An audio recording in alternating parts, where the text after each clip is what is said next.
Lighthouses have long stood as beacons of safety and guidance for sailors navigating treacherous waters. However, many of these towering structures also harbor darker histories, with tales of tragedy, isolation, and untimely death. It's no surprise that numerous lighthouses across the United States are believed to be haunted, their spirits lingering in the shadows of their stone walls.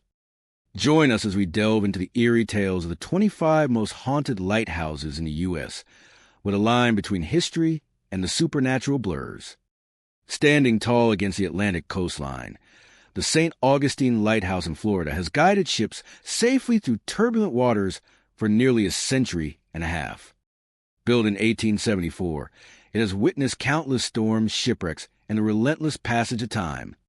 Yet beneath its whitewashed exterior and historic charm lies a darker, more unsettling story, one that continues to draw paranormal enthusiasts, curious tourists, and ghost hunters alike. The lighthouse is not merely a beacon for sailors. For many, it is a beacon for spirits trapped between worlds, lingering where tragedy has left its mark. From the very beginning, the lighthouse's history has been intertwined with sorrow. One of the most tragic incidents occurred when the lighthouse keeper, tasked with maintaining the tower's light, fell to his death while painting the structure. Account of fall suggests a sudden slip, a misstep on the weathered iron stairs, and a life extinguished before its time. Locals and historians alike have long believed that the keeper's spirit never left the tower. Visitors ascending the spiral staircase, even decades later, report a sudden chill in the air, the sensation of being watched, or the faint echo of footsteps that seem to follow them from floor to floor. Some say the sound mimics the keeper's own careful steps, pacing and retracing the path he once took in life. But the lighthouse's hauntings are not limited to the adult spirit of the keeper. Tales persist of the apparitions of children, believed to be young victims who tragically drowned nearby. Sightings often occur in the upper levels of the lighthouse and along the grounds surrounding the tower. Guests have described fleeting glimpses of small figures standing silently, peering out over the water, their faces pale and eyes distant. Others report hearing laughter or playful cries in empty corridors, only for sounds to vanish the moment anyone tries to locate their source. The atmosphere becomes particularly charged at twilight, when the sun dips low over the Atlantic, casting long shadows that dance across the lighthouse grounds. The tower's spiral staircase is a focal point for many of these ghostly encounters. Visitors frequently describe feeling a sudden drop in temperature as they climb, as though the air itself grows heavy with history. Some have heard whispers in the darkness, voices too soft and fragmented to understand, yet undeniably human. Shadowy forms have been seen slipping along the walls, sometimes disappearing as soon as they are directly observed. Paranormal investigators report capturing unexplained orbs of light in photographs, particularly in the upper reaches of the tower, and sensors often detect sudden spikes in temperature, or electromagnetic fluctuations that cannot be explained by natural causes. Outside the lighthouse, the surrounding grounds hold their own share of spectral activity. The keeper's house, adjacent to the tower, is said to retain the heavy imprint of grief and loss. Visitors report seeing figures moving within the house's windows when no one is inside. Objects occasionally shift on their own, doors creak open or shut without explanation, and some feel a gentle touch on their shoulder or arm, as though the spirits are interacting, subtly asserting their presence. The cemetery nearby, where many of the drowned children were said to be laid to rest, amplifies the sensation of being surrounded by lingering souls. The air is thick with the echoes of past tragedies, carrying both sorrow and warning to those who venture too close. Storms and fog, common along the Florida coast, seem to heighten the lighthouse's paranormal energy. Guests have recounted eerie experiences during nights of heavy rain or fierce wind. Shadows grow sharper, footsteps echo louder, and ghostly figures appear more defined against the backdrop of storm-lashed walls. Some witnesses claim to have seen spectral hands reaching from the stairwell or misty figures ascending the tower alongside them, as though the spirits are retracing their own final steps. Lightning flashes illuminate the interior of the tower in sudden, violent bursts, sometimes revealing faces or shapes that vanish as quickly as they appeared. Over the decades, Countless visitors, historians, and paranormal enthusiasts have attempted to understand the nature of the hauntings. Are these residual echoes, trapped memories replaying eternally? Or are the spirits aware, interacting with those who step into their domain? Many who climb the tower or walk the grounds feel an almost tangible energy, a weight pressing against their consciousness, a sense that the St. Augustine Lighthouse is alive in a way far beyond its physical structure. Footsteps, whispers, laughter, and shadows intermingle with the lighthouse's own history, creating an experience that is both thrilling and unsettling. Even those skeptical of the supernatural cannot deny the emotional weight of the location. The tower, standing alone against the vast Atlantic, commands attention and respect. The stories of death, loss, and tragedy give the place a narrative that resonates with anyone who visits.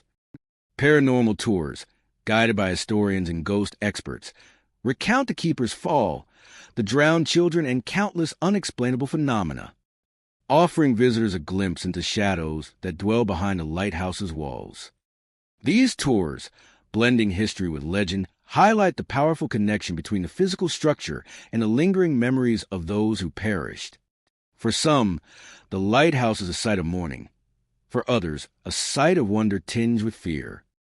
Nighttime visits often evoke the strongest reactions, as the darkness magnifies the sense of isolation and the presence of spirits. The spiral staircase, the keeper's quarters, and the surrounding grounds all serve as stages for encounters that defy logic. Those who have witnessed these phenomena describe sensations that are almost impossible to articulate, an inexplicable chill, the feeling of eyes upon them, the brush of an unseen hand, or the sudden sound of laughter where no one stands. The St. Augustine Lighthouse continues to be both a functional maritime beacon and a focal point for tales of the paranormal. Its history, filled with triumph and tragedy, has woven itself into the very walls of the structure. The spirit of the fallen keeper and the apparitions of lost children remain, lingering in the shadows, pacing the stairwells and whispering in the corridors. Every visitor who walks the tower or explores the grounds becomes a part of its ongoing story, whether they see, hear, or simply feel the echoes of the past pressing against the present. In the end, the St. Augustine Lighthouse stands not only as a guide for sailors navigating treacherous waters, but also as a portal to the past, where tragedy and memory converge. Its shadows, footsteps, and spectral figures remind all who visit that some stories never truly end, and some spirits never truly rest. The lighthouse, like the Atlantic tides it watches over, carries its secrets forward, silently and eternally, waiting for those willing to listen and witness the echoes of lives that once passed through its walls. Standing proudly along the Georgia coastline, the Tybee Island Lighthouse is one of America's oldest and most resilient beacons. Built in 1736, it has watched over centuries of change, wars, hurricanes, and countless passing ships. Rising above the dunes and marshlands, the lighthouse seems timeless, a guardian of sailors and a symbol of endurance. But beneath its proud history lies something older and darker. Beneath the steady flash of its lantern and the rhythmic hum of the sea, whispers tell of spirits that never left. Tybee Island itself has always had an air of mystery. Before the lighthouse ever rose, the island was a desolate place, windswept, surrounded by restless waters, and plagued by storms that could swallow ships whole. The sea near Tybee was both a lifeline and a graveyard, where sailors vanished without a trace. When the first version of the lighthouse was built, its keepers were men of courage, isolated figures tasked with keeping the light alive through endless nights of wind and salt. But no matter how bright the beam shone, it could not ward off death. The first structure, made of wood, was destroyed by storms. It was rebuilt again and again, each reconstruction rising on the bones of the old, as if the lighthouse refused to die. With every rebuilding came more tragedy. Workers were injured or swept away during hurricanes. Keepers drowned in their duties, and ships continued to crash against the shallow sands nearby. Locals began to say that the lighthouse had absorbed the sorrow of those who perished within its shadow, that its foundation held more than bricks. It held souls. Today, Visitors who come to climb its narrow, spiraling stairs often report a strange feeling before they even enter. The air near the entrance grows heavy, as though it carries invisible eyes. Inside, every footstep seems echo longer than it should, the sound returning as if answered by something unseen. Those who have ventured up during stormy weather describe the unmistakable sound of whistling, low, tuneless, and eerie. Sometimes it moves from one side of the tower to the other. Other times it circles the staircase, weaving between the wind and the rain. Locals believe the whistling is the voice of a former keeper who took his own life after losing his family to the sea. According to island lore, he was found one stormy morning at the base of the lighthouse, his face turned toward the ocean. Since then, when the storms roll in from the Atlantic and the waves crash violently against the shore, his spirit is said to awaken, pacing the lighthouse as if still tending the light that once defined his life. Visitors who linger too long during these tempests say they can hear faint footsteps behind them, or the creak of the iron railing, even when no one else is there. The nearby beach tells its own tale. On quiet nights, especially when the tide is low, there have been reports of ghostly figures walking along the shore, shimmering outlines that vanish when approached. Some say these are the drowned sailors of centuries past, their bodies lost at sea, but their spirits drawn toward the guiding beam that once promised safety. A few witnesses have even claimed to see the impossible, floating bodies beneath the surface of the water, visible for only a moment before dissolving like mist. The most unnerving encounters, however, happen within the tower itself. Maintenance workers, historians, and tourists alike have reported seeing fleeting apparitions, faint figures in outdated clothing, shadows moving where no light should cast them. One recurring vision is that of a man standing at the lantern room, staring out toward the ocean. His form is solid yet pale, and when approached, he vanishes without a trace. Others describe hearing the faint click of boots on the stairs, accompanied by a rhythmic whistle echoing softly through the hollow core of the tower. The keeper's quarters beside the lighthouse are no less active. Doors creak open in the middle of the night. Windows rattle violently even when the air outside is still. And the faint smell of sea brine seeps into rooms where no breeze can reach. A few guests who have stayed overnight on the property have awakened to find damp footprints leading from the front door toward their beds, though no one had entered. One visitor even reported feeling a hand brush against her shoulder while she was alone, followed by a faint whisper that seemed to come from within the walls themselves. Historians note that the Tybee Island Lighthouse has seen its share of violence. During the Civil War, Confederate soldiers destroyed the light to keep Union ships from navigating safely. The area around the tower became a site of conflict, blood soaking into the sand as soldiers fought beneath the beam that once symbolized safety. Some believe the hauntings stem from those days, that the lighthouse became a vessel for restless souls who never found peace after the chaos of war. The storm seemed to awaken the past most vividly. On certain nights, when the wind howls through the dunes and lightning streaks across the black sky, the lighthouse takes on almost sentient quality. The air vibrates with tension. Those who have braved such nights describe seeing figures moving along the railing at the top, illuminated briefly by lightning flashes. Some have seen the lantern flicker when it should have been steady, as though invisible hands were tampering with it. And always, there is that haunting whistle, a sound that rises and falls, sometimes close, sometimes distant, always searching. Despite its ghostly reputation, the Tybee Island Lighthouse remains a beloved landmark. It has been restored, preserved, and protected, its light still shining across the waves each night. But locals know that its beauty is only part of its story. Beneath the structure's calm facade lies the weight of centuries, of drowned sailors, lost keepers, and storms that carry both life and death. Every brick holds memory. Every gust of sea wind carries the echo of voices long silenced. For those who visit, especially after dark, the experience can feel strangely intimate. The sound of the surf fades into the rhythmic pulse of the beacon, the night air thick with salt and unseen presences. The tower looms above, its spiral staircase winding into shadows that seem deeper than the night itself. At the top, Where the lantern glows like a star against the storm, visitors sometimes feel a sudden stillness, as if time has stopped and the past has returned to watch them. In that silence, it is easy to imagine the figures that once tended this place. The weary keeper polishing glass, the sailors searching for the light, the storm claiming yet another victim. The Tybee Island Lighthouse has outlasted them all, yet somehow it carries them still. The dead linger in its light, in its walls, in its very heartbeat. And when the storm winds begin to rise and the whistling returns, it feels as though the past is calling once more, reminding all who listen that not every soul the sea takes truly leaves. Perched on a rocky islet off Crescent City, California, the Battery Point Lighthouse stands firm against the relentless Pacific waves. Since 1856, it has guided ships through the dangerous waters of the northern coast, its light piercing through fog and storm alike. The little white and red building seems peaceful from afar, a picture of maritime charm. But those who have lived or stayed within its walls tell a different story. When the tide rises and isolates the lighthouse from the mainland, something else seems to awaken, something old, restless, and unseen. Reaching the lighthouse itself is an experience touched by the elements.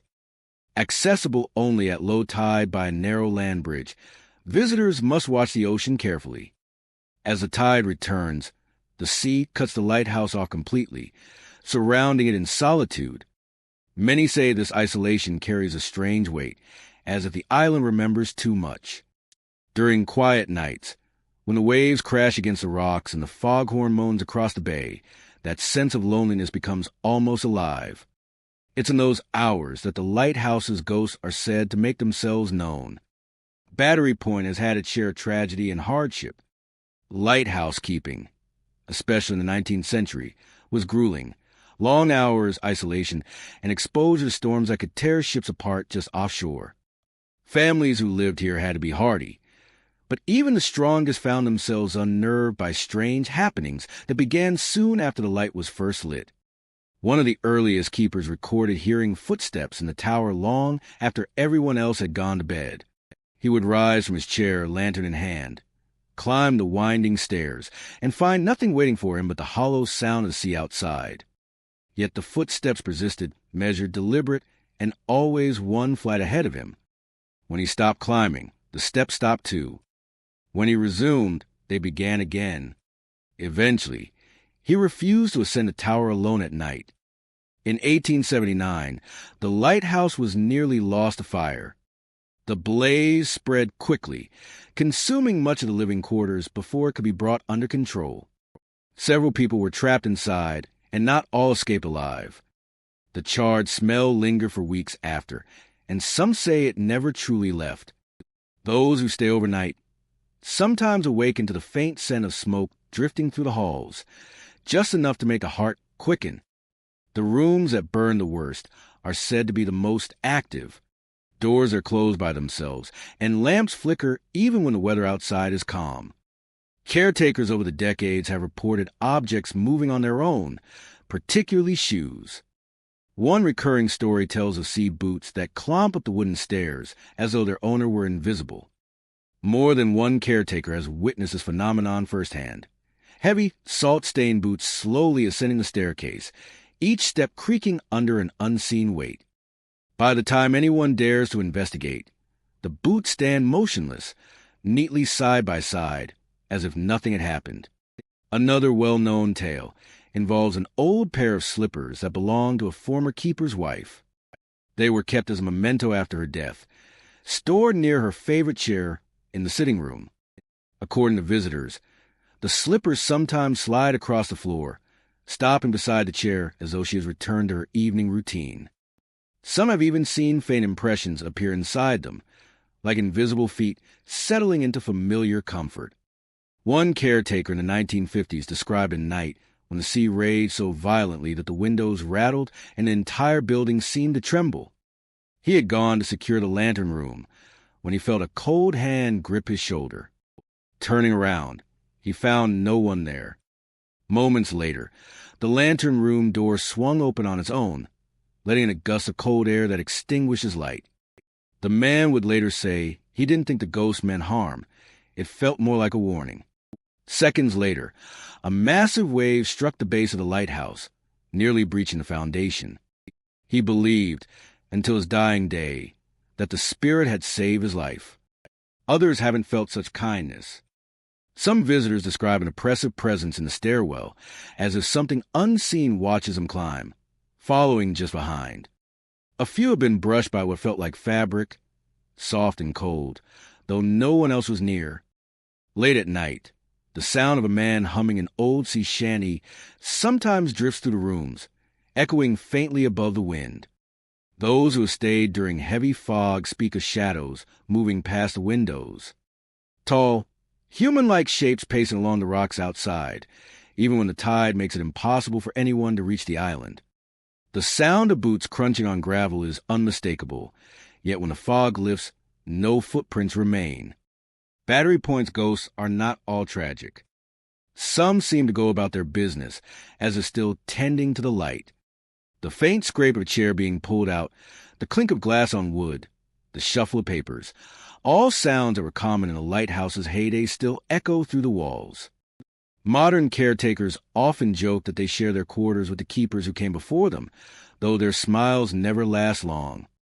Psychics and paranormal investigators who visited the site described layers of energy, as though time folds in on itself here.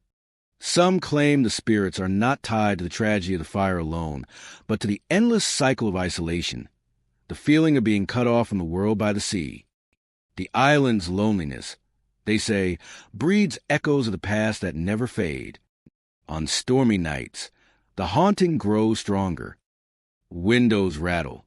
Footsteps echo up the tower, and the air turns thick with static, like a storm brewing indoors. Many who have slept there report waking suddenly around 3 a.m., feeling the room tilt ever so slightly, as if the island itself were rocking. Outside, the waves crash, the foghorn wails, and sometimes faintly, the sound of boots climbing the stairs returns. Despite its spectral legends, the Battery Point Lighthouse continues to stand watch.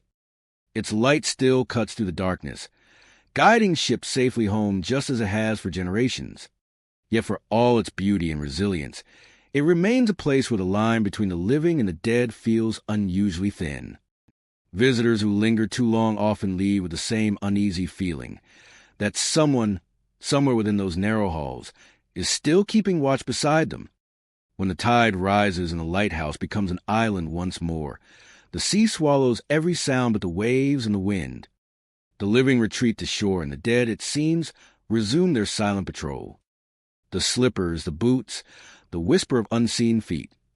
They belong to a different world now, one that refuses to leave the keeper's light behind. At the southernmost tip of Maryland, where Potomac River meets the Chesapeake Bay, stands the Point Lookout Lighthouse, a stark, weathered beacon surrounded by restless water and a haunting past. Built in 1830, the lighthouse once guided sailors through treacherous tides and dense fog. But beneath its light lies a history so dark that even the calmest summer day cannot mask the weight of what happened here. During the Civil War, Point Lookout became one of the most notorious prison camps in the country. After the Battle of Gettysburg, the Union established a makeshift camp here to hold captured Confederate soldiers. At its peak, more than 50,000 men were confined on this narrow peninsula of wind, salt, and sand. Conditions were horrific. The air reeked of decay, disease spread unchecked, and food was scarce. The prisoners had nowhere to escape. The icy waters and strong currents ensured that anyone who tried would drown before reaching freedom. The lighthouse, once a symbol of safety, stood just beyond the camp's wooden fences, watching silently as thousands of men suffered and died. The same building that once represented hope for sailors became a witness to unimaginable despair. When the war ended, the camp was dismantled, but the land never forgot. And neither, it seems, did the souls who perished there. Caretakers, historians, and paranormal investigators have all said that Point Lookout is one of the most haunted places in America. Those who spend a night inside the lighthouse rarely forget it. Some don't last even an hour before they flee back to the mainland. The stories began long after the war, but have never stopped. In the stillness of early morning, Figures in tattered uniforms have been seen drifting along the shoreline, their faces pale, eyes hollow, moving with the slow, heavy steps of exhaustion. They vanish before anyone can approach. Some visitors describe hearing the faint strains of distant bugles, or the low murmur of men praying in the dark, sounds that should have faded more than a century ago. Inside the lighthouse, the activity is even more unsettling. The building's lower floor once housed a small infirmary, where the sick and wounded were treated or left to die. It is here that footsteps echo most often. Unseen hands tug at clothing, and voices whisper just below the threshold of understanding. One former keeper swore that he heard his name being called repeatedly, always from the direction of the old hospital rooms. When he turned the lights on, the space was empty, but the air still pulsed with a rhythm of breathing that wasn't his own. Another caretaker, who lived in the lighthouse during the 1970s, told of nights when the temperature dropped suddenly, so cold that frost formed on the inside of the glass even in the middle of summer. She would hear doors slam upstairs, followed by hurried footsteps as if someone were running from room to room. But the moment she climbed the stairs, silence fell. Only the faint smell of gunpowder lingered, and a trace of pipe smoke that no one could explain. One of the most chilling reports involved the apparition of a man in a ragged Confederate uniform who appears near the base of the lighthouse. Witnesses say he stands motionless, looking out over the bay, his expression one of confusion and sorrow. When approached, he fades slowly, like smoke dispersing in the wind. A few claim they've heard him speak, his voice hoarse, repeating the same words over and over. Water. I need water. Electronic recordings have captured strange phenomena, too. Investigators have heard men shouting, the clatter of chains, and even the eerie sound of a dog barking, perhaps an echo of the guard dogs that once patrolled the camp. Cameras malfunction without reason, batteries drain within minutes, and compasses spin wildly, refusing to settle on north. Some claim the land itself resists being mapped, as if the spirits wish to keep their domain obscured. The lighthouse tower has its own legends. Those who climb to the top often feel an overwhelming sense of dizziness, as though the structure itself is swaying. Many report feeling as if someone is standing just behind them, close enough to touch, even when they know they are alone. Shadows have been photographed moving across the lantern room glass. Tall figures, human-shaped, yet too transparent to be flesh. Not all the spirits are soldiers. The ghost of a female caretaker from the early 1900s is said to linger inside the keeper's quarters. She was known to be fiercely devoted to her work and refused to abandon the lighthouse, even in her final illness. Visitors have seen her spectral form ascending the stairs, carrying a lantern, making her nightly rounds just as she did in life. Some believe she is not trapped here but remains to tend the light and watch over the lost souls who wander the grounds. On foggy nights, fishermen and boaters near the point sometimes report seeing an extra light, an orb hovering just above the waterline, moving as though carried by an unseen hand. It glows softly, flickering like a lantern in the mist, before disappearing without a trace. Locals say it's one of the old keepers checking the shore, ensuring that no more lives are lost to the bay's treacherous currents. And yet, there is something heavier that seems to brood over the land, a sense of sorrow that clings to the wind. People who visit often describe an almost tangible sadness pressing down on them, especially near the ruins of the prison camp. It's as if the ground itself mourns for the thousands who suffered there. Some psychics have described hearing faint weeping carried on the breeze, the cries of men who still do not know the war has ended. The state of Maryland eventually converted the lighthouse into a museum, but even the staff admit that its energy is far from restful. Workers closing up at night hear footsteps echoing across the floors above them. Visitors on tours sometimes feel invisible hands brush against their shoulders or tug at their sleeves. The light at the top of the tower flickers on its own, despite being disconnected from power. As the tide laps against the shore and the horizon fades into mist, Point Lookout seems to stand at the edge of two worlds. By day, it's a relic of maritime history, stoic and dignified against the sea. By night, It becomes something else entirely, a gateway between the living and the dead, haunted by echoes of war and loss that refuse to fade. The beacon that once guided sailors to safety now seems to serve another purpose: to remind all who approach that even the brightest light cannot banish the shadows of the past. Perched along the windswept shores of Lake Erie, the Fairport Harbor Lighthouse in Ohio stands as a weathered sentinel against time and tide. Its beam once guided countless sailors through violent storms and treacherous waters, its light a symbol of safety amid the fury of the Great Lakes. Built in 1825, it was one of the earliest lighthouses on the lake, strong, reliable, and unyielding. But with nearly 2 centuries of history, it carries more than tales of maritime triumph. The walls whisper of isolation, tragedy, and lingering spirits who seem unwilling to leave the watchtower they once called home. The original lighthouse was constructed from local sandstone, its beacon fueled by whale oil, later replaced with kerosene and, eventually, electricity. For decades, it stood tall over the harbor, watching over the fishing boats and cargo ships that passed through. It wasn't an easy post for the keepers who lived within its shadow. The Great Lakes are notorious for their sudden storms and bitter winters. Many keepers face months of isolation, cut off from the town by snow and ice. Loneliness clung to the tower like the lake's mist, and perhaps it is that same loneliness that still echoes through its halls today. The first reports of strange activity came not long after the light was automated, and the keeper's presence was no longer required. Local residents and historians began visiting the site to preserve its history, but some came away shaken. They spoke of footsteps in the keeper's quarters, measured, deliberate steps that echoed up and down the staircase when the building was empty. Others described faint tapping sounds from inside the tower walls, like someone knocking softly from within.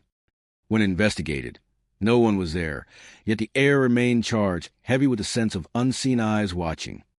One of the most enduring tales of the Fairport Harbor Lighthouse centers around the spirit believed to be Captain Joseph Babcock, one of its earliest keepers.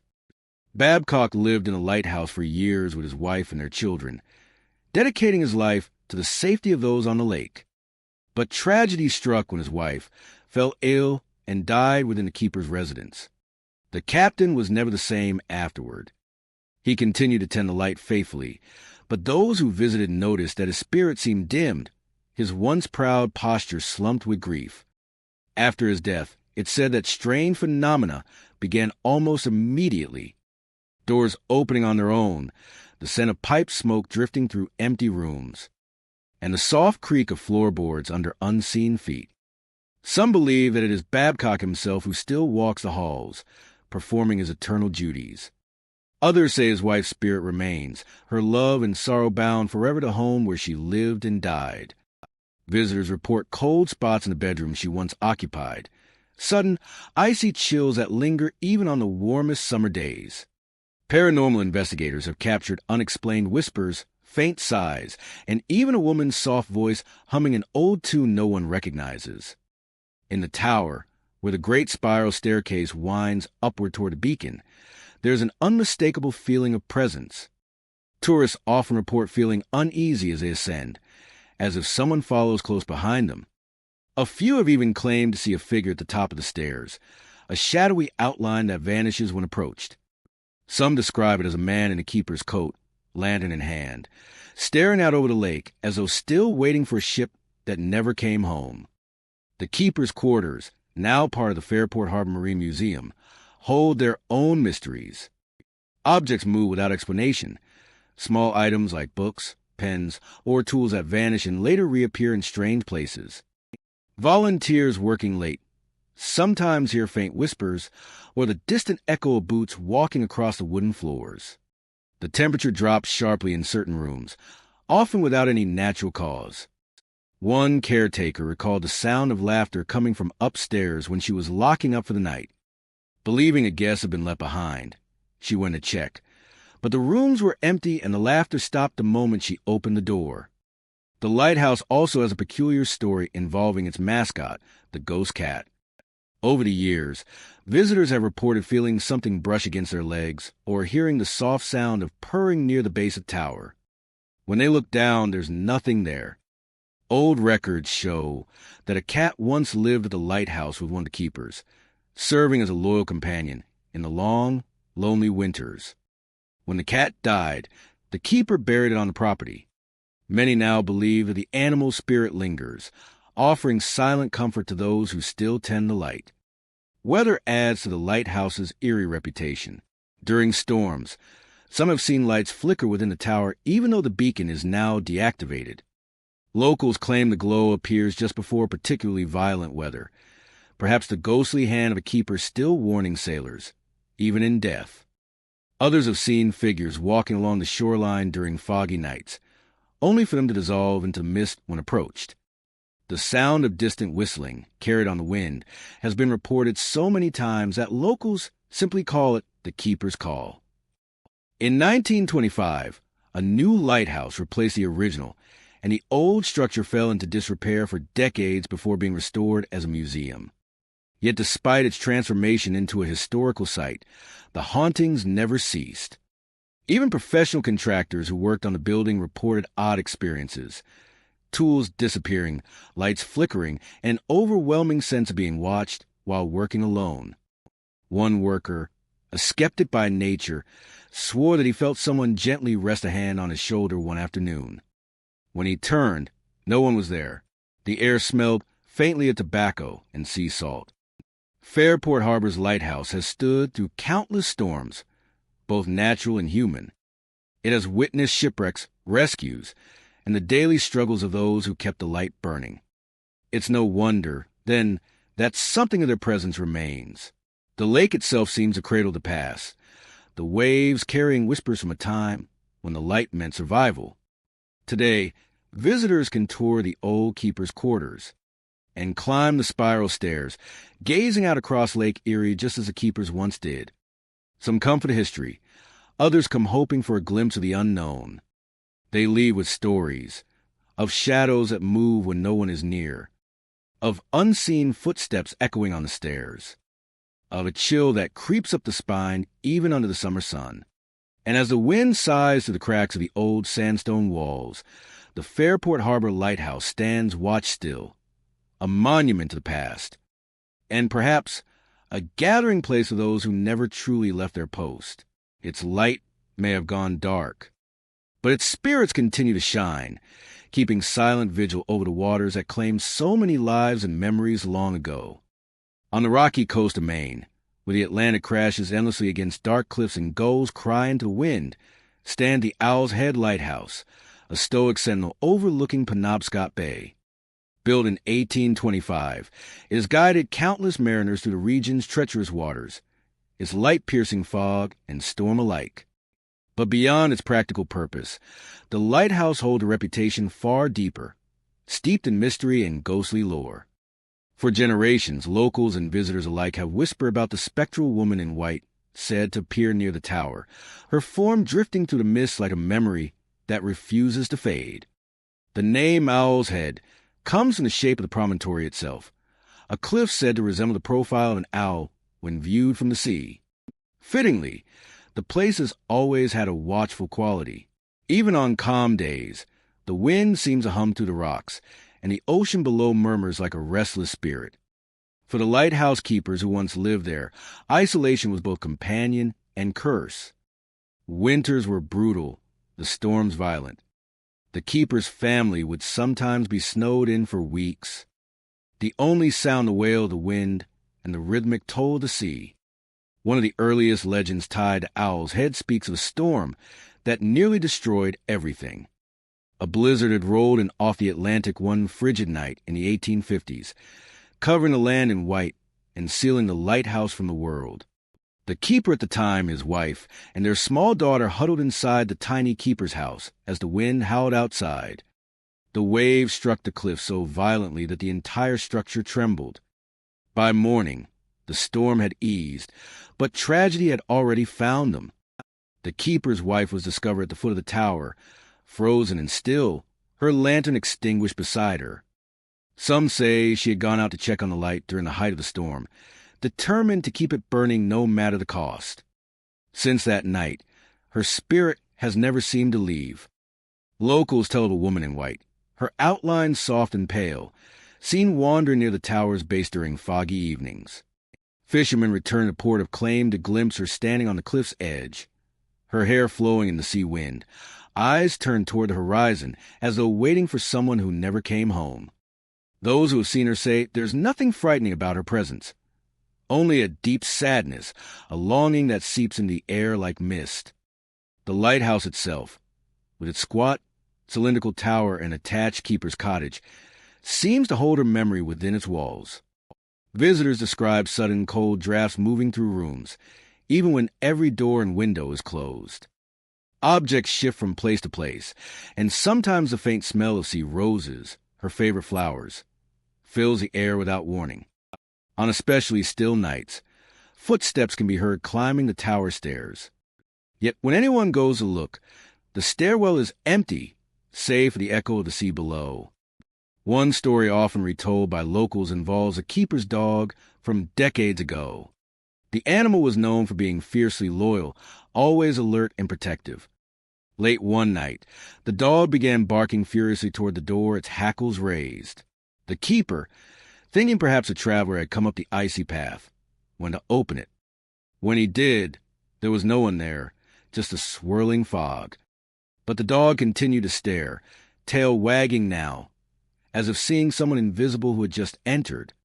The room filled suddenly with a calm warmth, and the keeper reported hearing a faint whisper, a woman's voice saying, "Thank you." Then, just as quickly, the warmth vanished, and the air turned cold again. The next morning, the keeper found the dog sleeping peacefully beside the stairs of the tower, as though keeping watch over an unseen friend. Over the years, paranormal investigators and curious travelers have made their way to Owl's Head, drawn by its beauty and its eerie legend. Some bring cameras and recording equipment. Others come simply to experience the atmosphere. Many have reported strange occurrences. Lights flickering on in the tower after hours, faint knocking sounds coming from the lens room, and the distant echo of a woman's humming carried on the wind. A few claim to have captured photographs of a misty figure standing by the railing at dusk, always wearing white, always facing the sea. The Coast Guard, which still maintains the light, has its own stories. One keeper in the 1980s recalled an incident during a heavy fog when the light's mechanism malfunctioned. Before he could reach the tower to investigate, the foghorn stopped abruptly. Thinking the system had failed completely, he hurried outside, only to see the beacon shining steadily, cutting through the mist as though nothing had ever been wrong. When he returned to Keeper's house, he found the logbook open to a page dated more than a century earlier. Scrawled across the yellow paper, in faint handwriting, were the words, "Light tended. Storm passing. No one has been able to explain it. Owl's Head Lighthouse has stood through shipwrecks and squalls, through centuries of watchful nights. It has seen joy and sorrow, rescue and loss.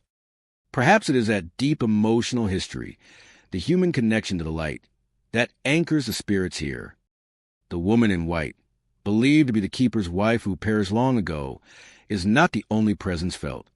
Some claim to hear the laughter of a child echoing faintly through the tower, a reminder of the daughter who once lived there and never forgot her mother's sacrifice. Others sense the energy of generations of keepers, their devotion forever bound to the beam that guided sailors home.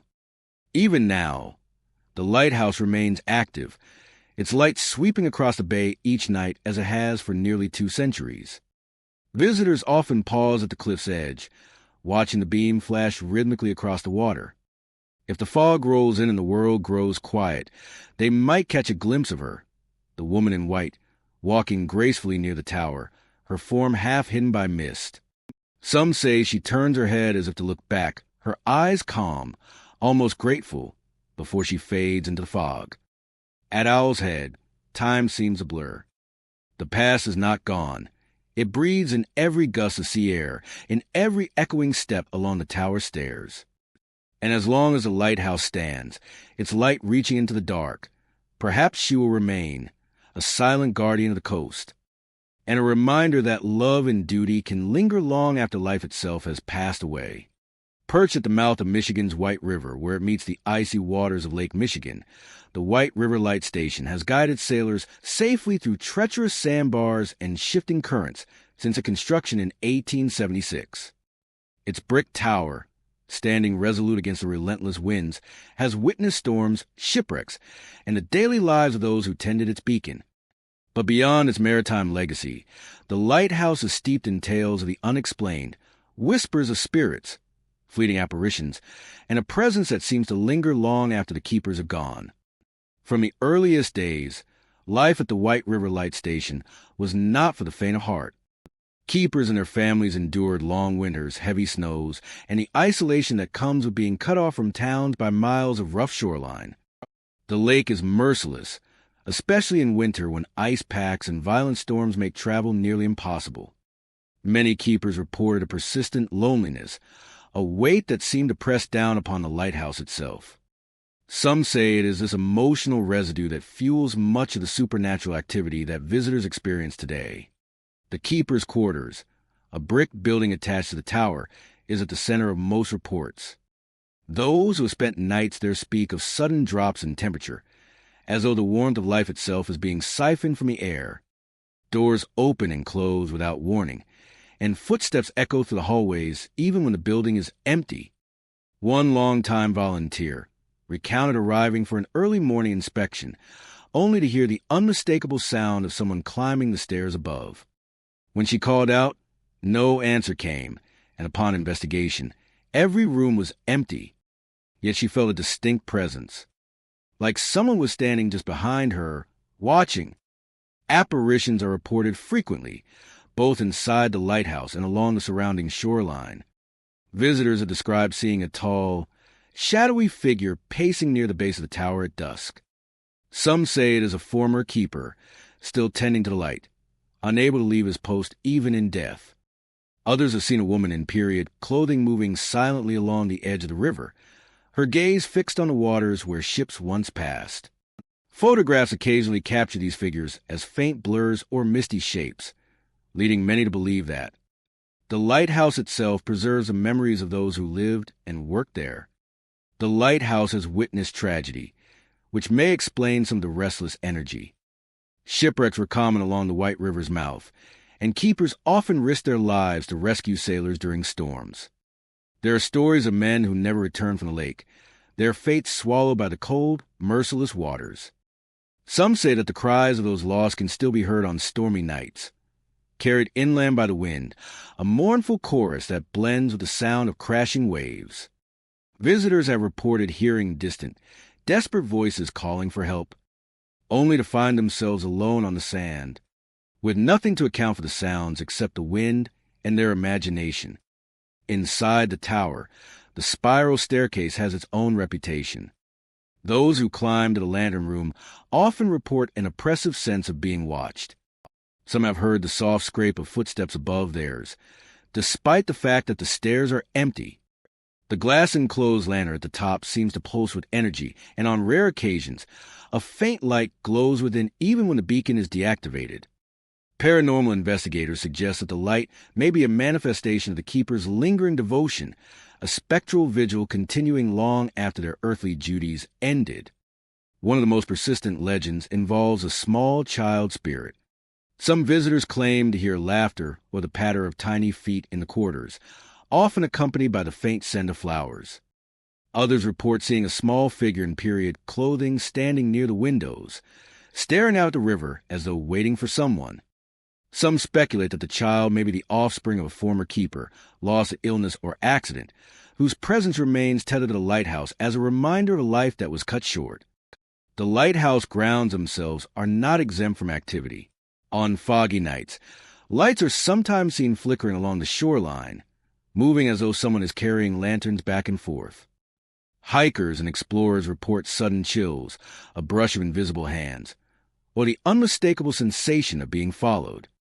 The dunes and shoreline appear calm during the day, but as darkness falls, many sense that the spirits of the past are still present, keeping watch over the lake and the lighthouse that has served as their home. Even the lighthouse's museum exhibits seem to attract paranormal attention.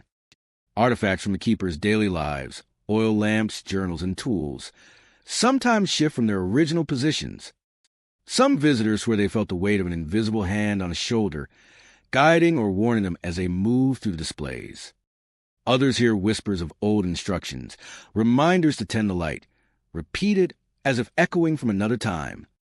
Several investigators have attempted to document the activity at White River Light Station using modern equipment. Cameras capture unexplained shadows moving across hallways. Audio devices record disembodied voices or footsteps. Temperature gauges detect sudden, localized drops that defy explanation. While skeptics argue these occurrences are the result of environmental factors or imagination, those who spend enough time there agree that the lighthouse exerts an energy far beyond what can be explained. White River Light Station continues to function as both a historical site and an operational aid to navigation. Visitors arrive to learn about its storied past, to marvel at its architecture, or to enjoy the sweeping views of Lake Michigan. But those who linger into the quiet hours often leave with a sense that something unseen remains. The lighthouse, with its brick walls and towering light, serves not only as a guide for ships, but also as a bridge between the present and the past, between the living and those who still roam the corridors. The beam of White River light sweeps across the lake every night, just as it has for nearly 150 years. Yet, for those who pay attention, it is more than a beacon for sailors. It is a signal to the unseen, a watchful eye for those who cannot rest. Ghostly footsteps, fleeting shadows, and sudden chills are reminders that the lives and memories of the lighthouse keepers, their families, and the souls lost at sea linger still, tied to the place where land meets water and history meets the inexplicable. For anyone visiting, the White River Light Station is a place where history and the supernatural coexist. It is a reminder that even in the light of day, shadows remain in the past, like the restless waters of Lake Michigan, never truly disappears. Standing tall against the wind-swept shores of St. Simon's Island, Georgia, the Street Simon's Lighthouse has guided mariners safely through the treacherous waters of the Atlantic since its original construction in 1810. The current structure, rebuilt in 1872 after a fire destroyed its predecessor, rises over 100 feet, its bright beacon cutting through fog, storms, and darkness alike. But beyond its practical purpose, the lighthouse is steeped in stories of tragedy, heroism, and lingering spirits that refuse to leave the grounds. Locals and visitors alike have long whispered about the spectral presence of a murdered keeper, whose watchful eye seems to guard the light even in death. Life at the lighthouse has never been easy. The keepers and their families lived in isolation, relying on the nearby village for supplies while enduring the relentless Atlantic storms. The original keeper's cottage, adjacent to the tower, was modest but offered some comfort. Still, the job demanded constant vigilance. Mariners depended on the light to navigate the shifting sands and hidden shoals that had claimed countless ships over the decades. For the keepers, any lapse could mean disaster, and sometimes that vigilance came at a terrible cost. One of the most enduring legends revolves around a keeper named Jonathan Wright, who tended the lighthouse in the late 19th century. Wright was known for his dedication, often climbing the tower during the fiercest storms to ensure the light remained lit. One fateful evening, a violent thunderstorm descended upon Street Simon's Island. Lightning struck nearby trees, waves crashed over the docks, and the wind threatened to sweep the lighthouse off its foundations. Jonathan was found dead in the early hours, murdered under mysterious circumstances. Some say it was foul play. Others suggest a tragic accident compounded by the storm. But the legend grew that his spirit remained to continue his duty, ensuring the beacon never fails. Visitors to the lighthouse have reported strange occurrences that many attribute to Jonathan's ghost. Some hear the measured, purposeful footsteps of man ascending the spiral staircase to the lantern room when the building is empty.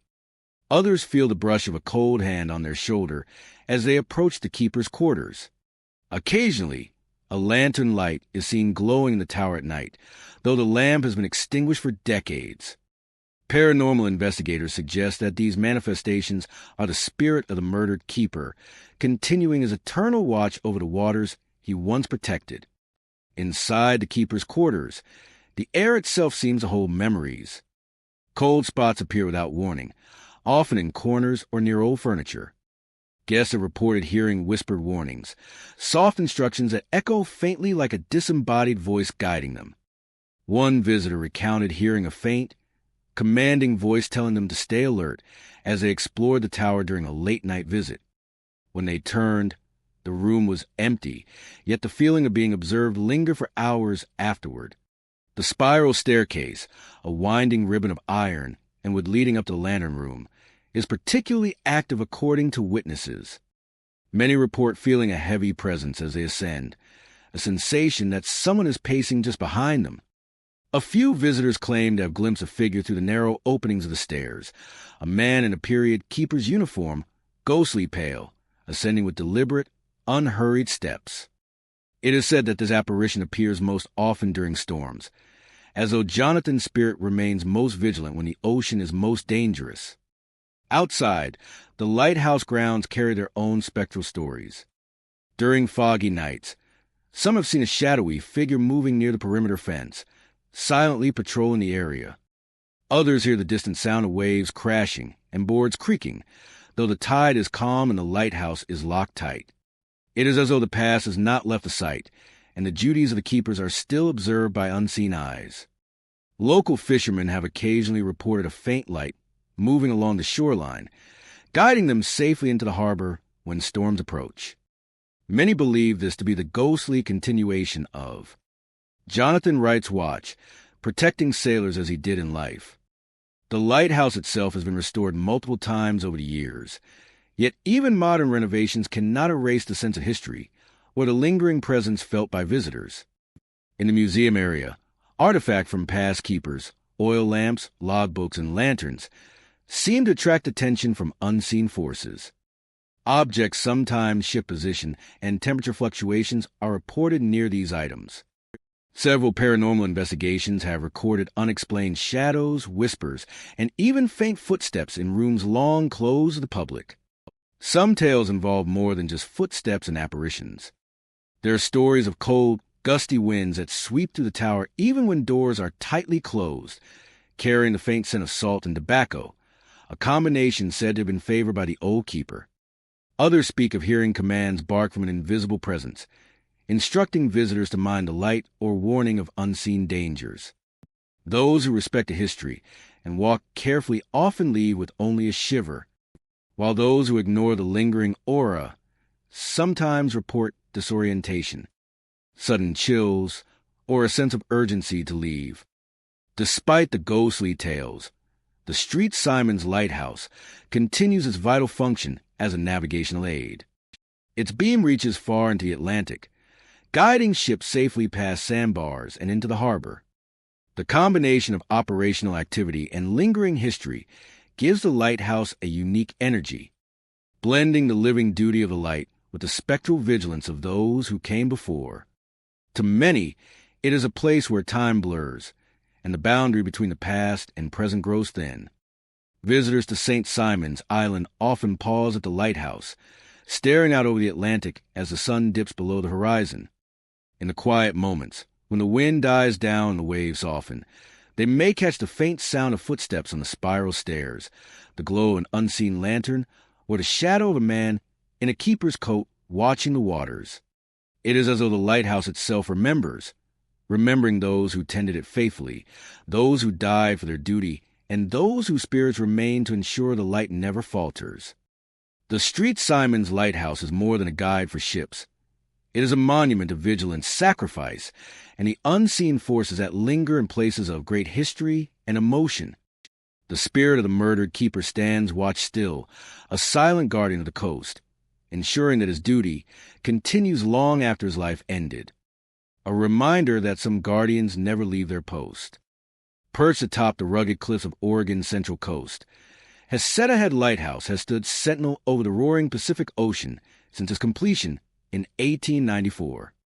Its beacon, still active, casts light across the treacherous waters, warning mariners of hidden rocks and dangerous shoals. Yet beyond its practical function, the lighthouse has long been shrouded in tales of sorrow, loss, and lingering spirits. Chief among these is the legend of the Gray Lady, said to be the restless soul of a mother who lost her daughter tragically many years ago. Locals and visitors alike speak in hushed tones of cold drafts, flickering lights, and the occasional apparition drifting silently along the lighthouse grounds.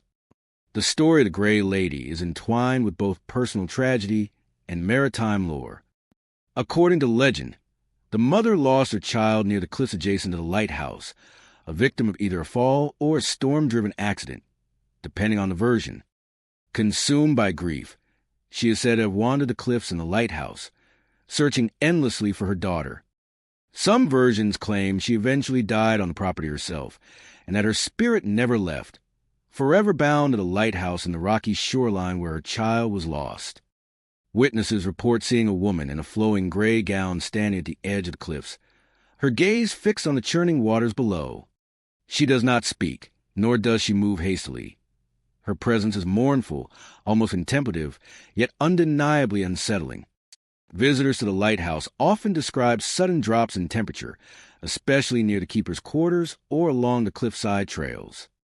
Even on warm days, a chill seems to seep into bones of those walking the grounds. Objects are sometimes found moved from their original positions, and lanterns or lights have been seen flickering or glowing faintly when turned off. Some guests report the sensation of being watched, a heaviness pressing on the chest, as if the very air holds memory and grief. Photographers and paranormal investigators have occasionally captured blurred figures or faint outlines, seemingly taking the form of a woman in gray, though skeptics attribute this to coastal fog or lighting anomalies.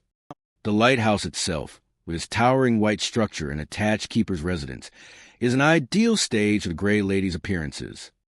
The spiral staircase leading up to the lantern room creaks unexpectedly, as though someone unseen is ascending or descending. Visitors climbing these stairs have reported the sensation of someone breathing close behind them, the faintest brush of fabric against their arm, or even the echo of soft, sorrowful sobs carried through the narrow stairwell. The top of the tower, offering a panoramic view of the Pacific, seems particularly significant. Many sightings occur here, with the Gray Lady often glimpsed near the railing, looking out to the horizon as though scanning the waves for a child long lost to the sea. The keeper's quarters, now maintained as part of the Heceta Head Lighthouse State Scenic Viewpoint and Bed and Breakfast, also bear witness to unusual phenomena. Guests have reported doors opening and closing on their own, lights turning on or off unexpectedly, and a faint scent of floral perfume that seems out of place in the salty coastal air. Some claim to hear footsteps pacing the hallway late at night, the soft creak of floorboards signaling movement in rooms that are otherwise empty. These experiences often leave visitors both intrigued and unnerved, unsure whether the activity is a product of imagination or the lingering presence of the Gray Lady herself. Historical records indicate that lighthouse work on Heceta Head was grueling and lonely. Keepers and their families lived isolated lives, exposed to the relentless ocean winds and storms that frequently battered the coastline. Tragedies, both personal and maritime, were not uncommon. Shipwrecks near the lighthouse claimed numerous lives, and some speculate that the intense emotional energy of grief and loss has accumulated over decades. It is this combination of human sorrow, isolation, and natural danger that makes Heceta Head such a fertile ground for paranormal stories.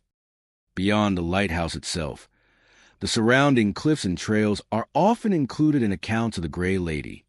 Hikers occasionally report glimpsing a figure in gray standing silently near the edge, watching the ocean, or disappearing into the mist just as they approach. Others describe a profound sense of sadness that seems to emanate from the cliffs, a heaviness that is difficult to explain and lingers even after leaving the area. Some say the wind carries her sorrow, whispering to the grasses and rocks, a constant reminder of loss and longing. The lighthouse has also drawn paranormal investigators, seeking to capture evidence of the Gray Lady. Cameras sometimes catch faint silhouettes in windows or near railings, while audio devices occasionally record low, sorrowful murmurs or indistinct whispers. Temperature readings often reveal sudden cold spots, and electromagnetic sensors occasionally spike in areas with no apparent explanation. While skeptics attribute these occurrences to environmental conditions or human perception, The consistency and persistence of reports lend weight to the legend in the eyes of believers. Despite its ghostly reputation, Head Lighthouse continues to operate as a navigational aid, its beams sweeping across the Pacific waters night after night. Visitors are drawn both by its practical function and its history, captivated by the idea of standing in a place where the living and the spectral meet.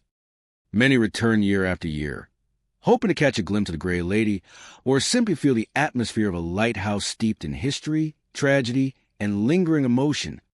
The Gray Lady of Head Lighthouse is more than a legend. She is a symbol of the enduring power of grief and the ways in which human sorrow can imprint itself upon a place. Cold spots, flickering lights, and apparitions are the manifestations of a story that refuses to fade. A reminder that some spirits remain tethered to the lands and waters they once knew. Visitors who stand at the cliff's edge, watching the waves crash below and the lighthouse beams sweep across the dark water, may feel her presence. A gentle, melancholy vigilance that continues to guard the lighthouse and the memory of a daughter lost long ago. Head Lighthouse remains a beacon in every sense, a guide for sailors navigating the Pacific, and a timeless stage for the Gray Lady, whose sorrowful spirit watches over the cliffs, the tower, and the restless waters below. She lingers in the mist, ensuring the light continues to shine and that her story is never forgotten. Seguin Island Lighthouse stands sentinel off the rugged coast of Maine, rising stoically from a rocky outcrop surrounded by the churning waters of the Atlantic Ocean. Built in 1795, it is one of the oldest lighthouses in the nation, guiding sailors safely past dangerous shoals and jagged rocks for over 2 centuries. Its remote location, accessible only by boat, has long contributed to a sense of isolation and mystery. The lighthouse is more than a beacon for mariners. It is a repository of stories, tragedies, and lingering spirits that many believe continue to inhabit the small island. The lighthouse's history is intertwined with human perseverance and hardship. Early keepers endured extreme isolation, harsh storms, and long stretches without contact with the mainland. Supplies had to be ferried by boat, and winter storms often made travel impossible for days or weeks. Life on Seguin Island was lonely, and the work of maintaining the light demanded constant attention. Any lapse in vigilance could mean disaster for ships navigating the dangerous coastal waters. For some, the isolation and responsibility were overwhelming, and the stories of despair and tragedy began to accumulate, leaving traces that locals and visitors claim still linger. One of the most haunting aspects of Seguin Island Lighthouse is the reports of unexplained noises and sightings. Visitors to the island and lighthouse describe hearing footsteps echoing through the keeper's quarters, even when no one else is present. Doors creak open and slam shut on their own, and objects have been found out of place or moved inexplicably. Many describe a sudden, icy chill that sweeps through the tower or along the main hallway of the keeper's dwelling, a sensation that is especially strong on foggy or stormy days. Some speculate that these cold spots are manifestations of spirits who remain tethered to the lighthouse, unwilling or unable to leave. Apparitions are a recurring element in the tales of Seguin Island. Several visitors have reported seeing shadowy figures moving along the cliffside near the tower or along the narrow pathways that wind between the keeper's quarters and the water. Some witnesses describe a tall figure in 19th century keeper's clothing, pacing back and forth as if inspecting the lighthouse or ensuring the light remains lit. Others have seen fleeting glimpses of women in long dresses or children playing near the edge of the cliffs, only to vanish when approached. Photographs occasionally capture misty shapes or faint outlines in areas where no one is standing, further fueling the legend that the island is haunted. Tragedy has always been part of the lighthouse's story. Over the decades, storms have claimed lives, and some keepers died while tending the light.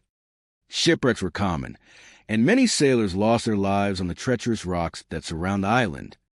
Some believe that the spirits of these lost souls linger on Seguin Island, bound to the waters where their lives ended. On stormy nights, visitors have reported hearing the distant sound of crashing waves mixed with faint cries for help or the desperate calls of men lost at sea. These auditory experiences often leave those on the island with a profound sense of unease, as if the tragedies of the past are replaying themselves invisibly. The lighthouse tower itself is a focal point for paranormal activity. The spiral staircase leading to the lantern room creaks and groans underfoot, sometimes producing sounds that cannot be explained by the footsteps of the living. Visitors have reported feeling a presence on the stairs, a weight on their shoulders, or a cold breath at the nape of the neck. The lantern room, with its panoramic view of the Atlantic, is said to be a place where the energy of past keepers is strongest. Some have claimed to see faint figures standing near the windows, gazing out at the sea as though performing their eternal duty, ensuring the light continues to guide ships safely. The keepers' quarters, which now serve as a small museum, are also home to unusual phenomena. Reports include objects being moved, the soft sound of whispered instructions, and unexplained footsteps in empty rooms. Visitors sometimes experience an overwhelming sense of being watched, a presence that is neither threatening nor comforting, but deeply aware. Many describe a weight in the chest or a tingling along the spine, sensations that persist even after leaving the building. Some investigators believe that the intense emotions associated with isolation, responsibility, and tragedy have left a psychic imprint, creating a residual haunting that continues to echo through time. Beyond the structures themselves, the island grounds contribute to the eerie atmosphere. Narrow paths wind between rocky cliffs and brush, and the constant roar of the ocean adds an ambient tension. At twilight, fog often rolls in, blanketing the island in a gray haze that makes shapes and shadows appear unexpectedly. Hikers and boat visitors have occasionally spotted figures moving among the rocks or along the shoreline, disappearing when approached.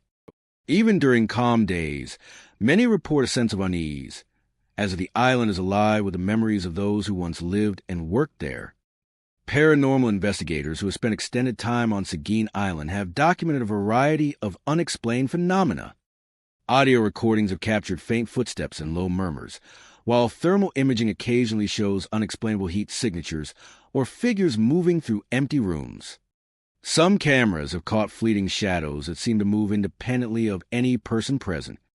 While skeptics often attribute these occurrences to environmental factors or imagination, the sheer consistency and number of reports over decades have cemented Seguin Island Lighthouse's reputation as one of the most haunted in the United States.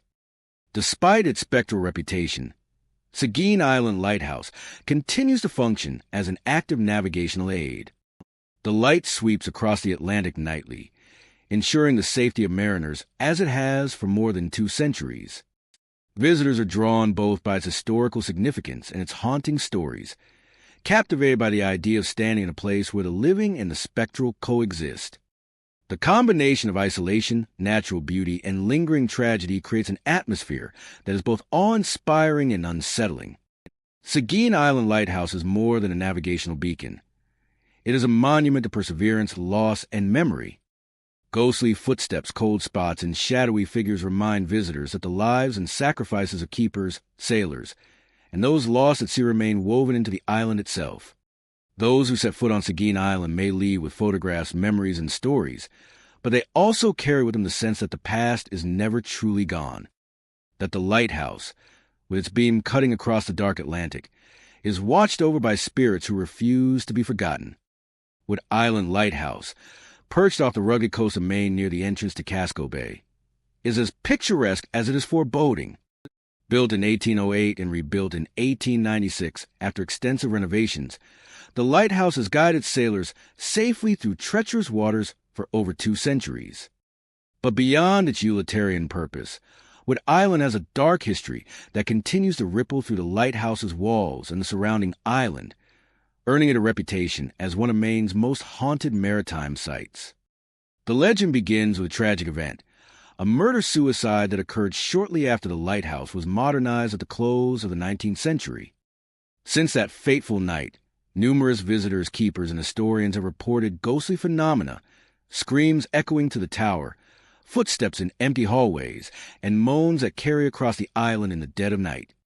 The murder-suicide that marks the beginning of Wood Island's spectral legacy involved 2 of the lighthouse's keepers. Accounts vary, but the prevailing story is that a domestic dispute between a keeper and his wife escalated, resulting in the woman's death, and the keeper's subsequent suicide within the lighthouse complex. Some versions suggest the argument was about the isolation, the harsh living conditions, or a dispute over the management of the light.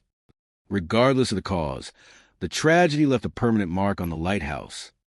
Islanders tell that the grief, anger, and despair from that night have seeped into the walls, the floors, and the cold Atlantic wind that sweeps across the rocky island. Visitors to Wood Island today often report a sense of unease upon approaching the lighthouse by boat. The island is stark and windswept, with jagged cliffs and crashing waves that intensify the feeling of isolation. As they step onto the weather-beaten dock, some sense that they are being watched, even when no one else is in sight. Inside the lighthouse, the atmosphere is thick with history. The spiral staircase leading to the lantern room creaks beneath the weight of footsteps that may not be one's own. Some visitors report hearing additional footsteps, following them, echoing unnervingly in rooms and hallways that appear empty. The interior of the keeper's quarters seems particularly active. Many recount hearing whispered arguments and moans carried to the rooms late at night. Some describe doors opening or slamming without explanation, or objects shifting from their usual positions. Cold spots are common, often in corners or near the old furnishings that date back over a century. Visitors report sudden chills that seem to follow them through the house, a phenomenon so frequent that even staff who manage tours admit to feeling an unsettling presence. One of the most persistent and chilling reports is that of ghostly screams. On certain nights, especially when fog rolls in from the Atlantic and the waves pound the rocky shore, the sound of a woman's scream is said to echo through the lighthouse. Others hear a man's anguished moan or the shouted argument of a couple, as if replaying the events of the murder-suicide. Some visitors claim these sounds are accompanied by the faint outlines of figures in old-fashioned clothing, moving silently through the hallways or appearing in the windows before disappearing suddenly. Paranormal investigators often note that these manifestations seem most active during storms. When the isolation and raw power of the ocean intensify the lighthouse's haunted atmosphere, the lantern room, perched atop the tower, is another hotspot for eerie activity. While the beacon continues to sweep across the bay, some witnesses report the sense of an unseen presence at the top of the stairs. A cold breeze may brush past, or a shadowy figure may be glimpsed out of the corner of the eye, standing vigil over the waters. There are even accounts of faint footsteps pacing near the lantern's railing, as though a keeper is still performing his nightly rounds. This spectral diligence reinforces a legend that the lighthouse is not just haunted by memories, but by spirits compelled to continue their earthly duties. Outside, the island itself seems to hold echoes of past tragedies. Visitors strolling along the rocky paths report a strange quiet that contrasts with the crashing waves, an oppressive stillness that amplifies every sound. Some claim to see fleeting shapes moving among the rocks or hear distant, unexplained cries carried by the wind. Fishermen passing near the island at night sometimes report a flickering light along the shore or a faint silhouette atop the cliffs, moments that vanish before they can be fully observed. Locals attribute these occurrences to the lingering spirits of those who died during the murder-suicide, as well as the countless sailors who perished along the rocky coast over the centuries. Paranormal investigations of Wood Island Lighthouse have produced intriguing, if inconclusive, evidence. Audio recordings occasionally capture low moans, indistinct voices, and footsteps with no visible source. Thermal imaging has revealed unexplained heat signatures in empty rooms. And photographs sometimes show faint shadows or misty figures near the windows and staircases. While skeptics argue that the conditions, sea spray, wind, and the aged structure, could account for many of these phenomena, the consistency and frequency of reports have made Wood Island Lighthouse a fixture on lists of America's most haunted maritime locations. Despite its ghostly reputation, Wood Island Lighthouse remains an active aid to navigation. Its beam a reliable guide for mariners traversing Casco Bay. The structure's historical and paranormal significance draws visitors who are fascinated by both its operational purpose and its haunted past. Each step through the spiral staircase, each glance out a fog-laden window, and each chill along the hallways reminds visitors that the lighthouse is not merely a building of stone and metal, but a vessel for memory, tragedy, and lingering spirits. Wood Island Lighthouse stands as a monument to both human resilience and human tragedy. The murder-suicide of 1896 has left a permanent imprint, a shadow that continues to be felt by those who visit.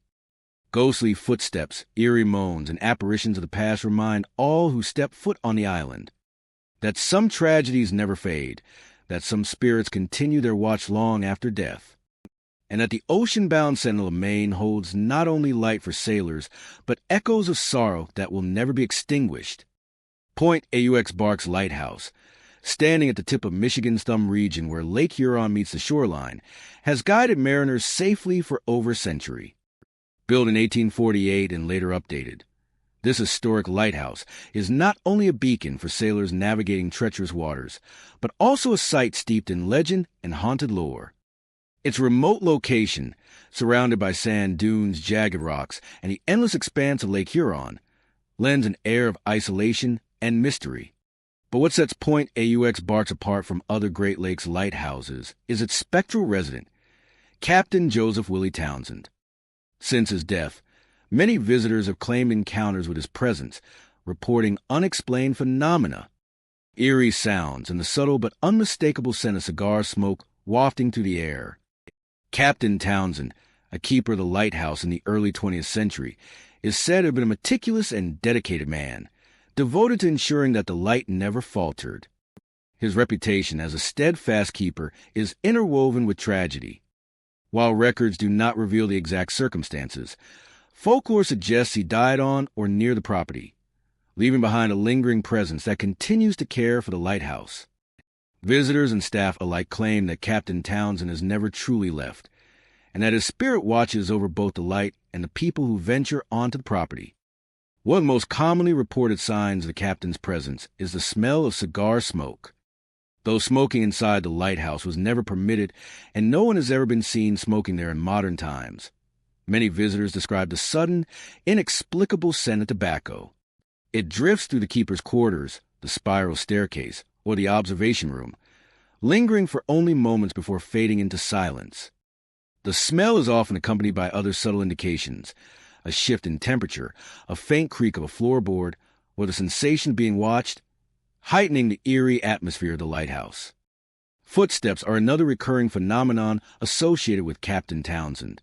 Visitors ascending the narrow spiral staircase or walking to the keeper's quarters sometimes hear the unmistakable sound of shoes tapping against the worn wooden floorboards, moving in a deliberate, measured rhythm.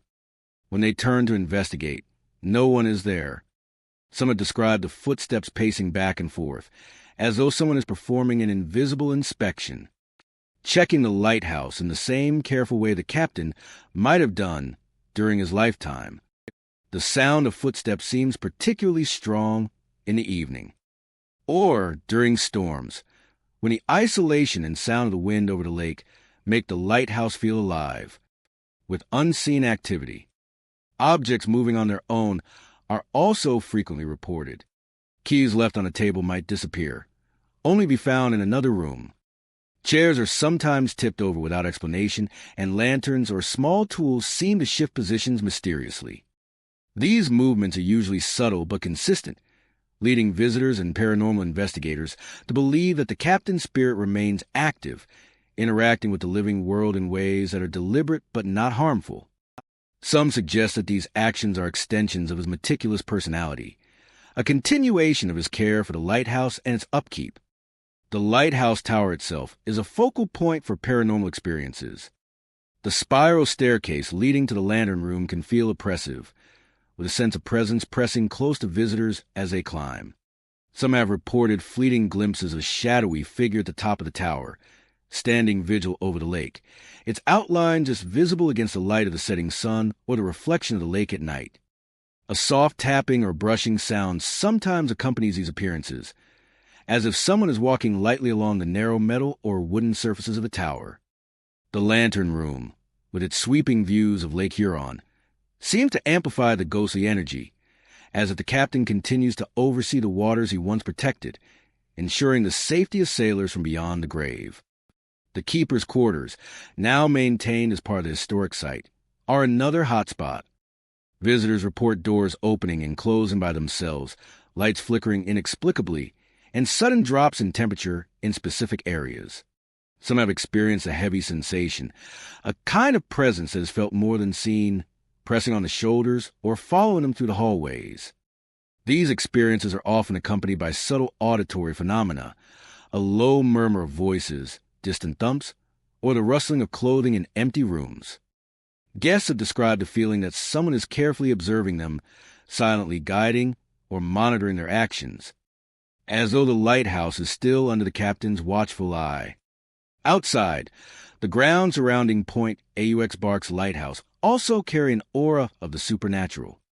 The shoreline, dotted with jagged rocks and the sand dunes that shift with the wind, is a place where visitors sometimes see shadowy forms moving along the edges of their vision.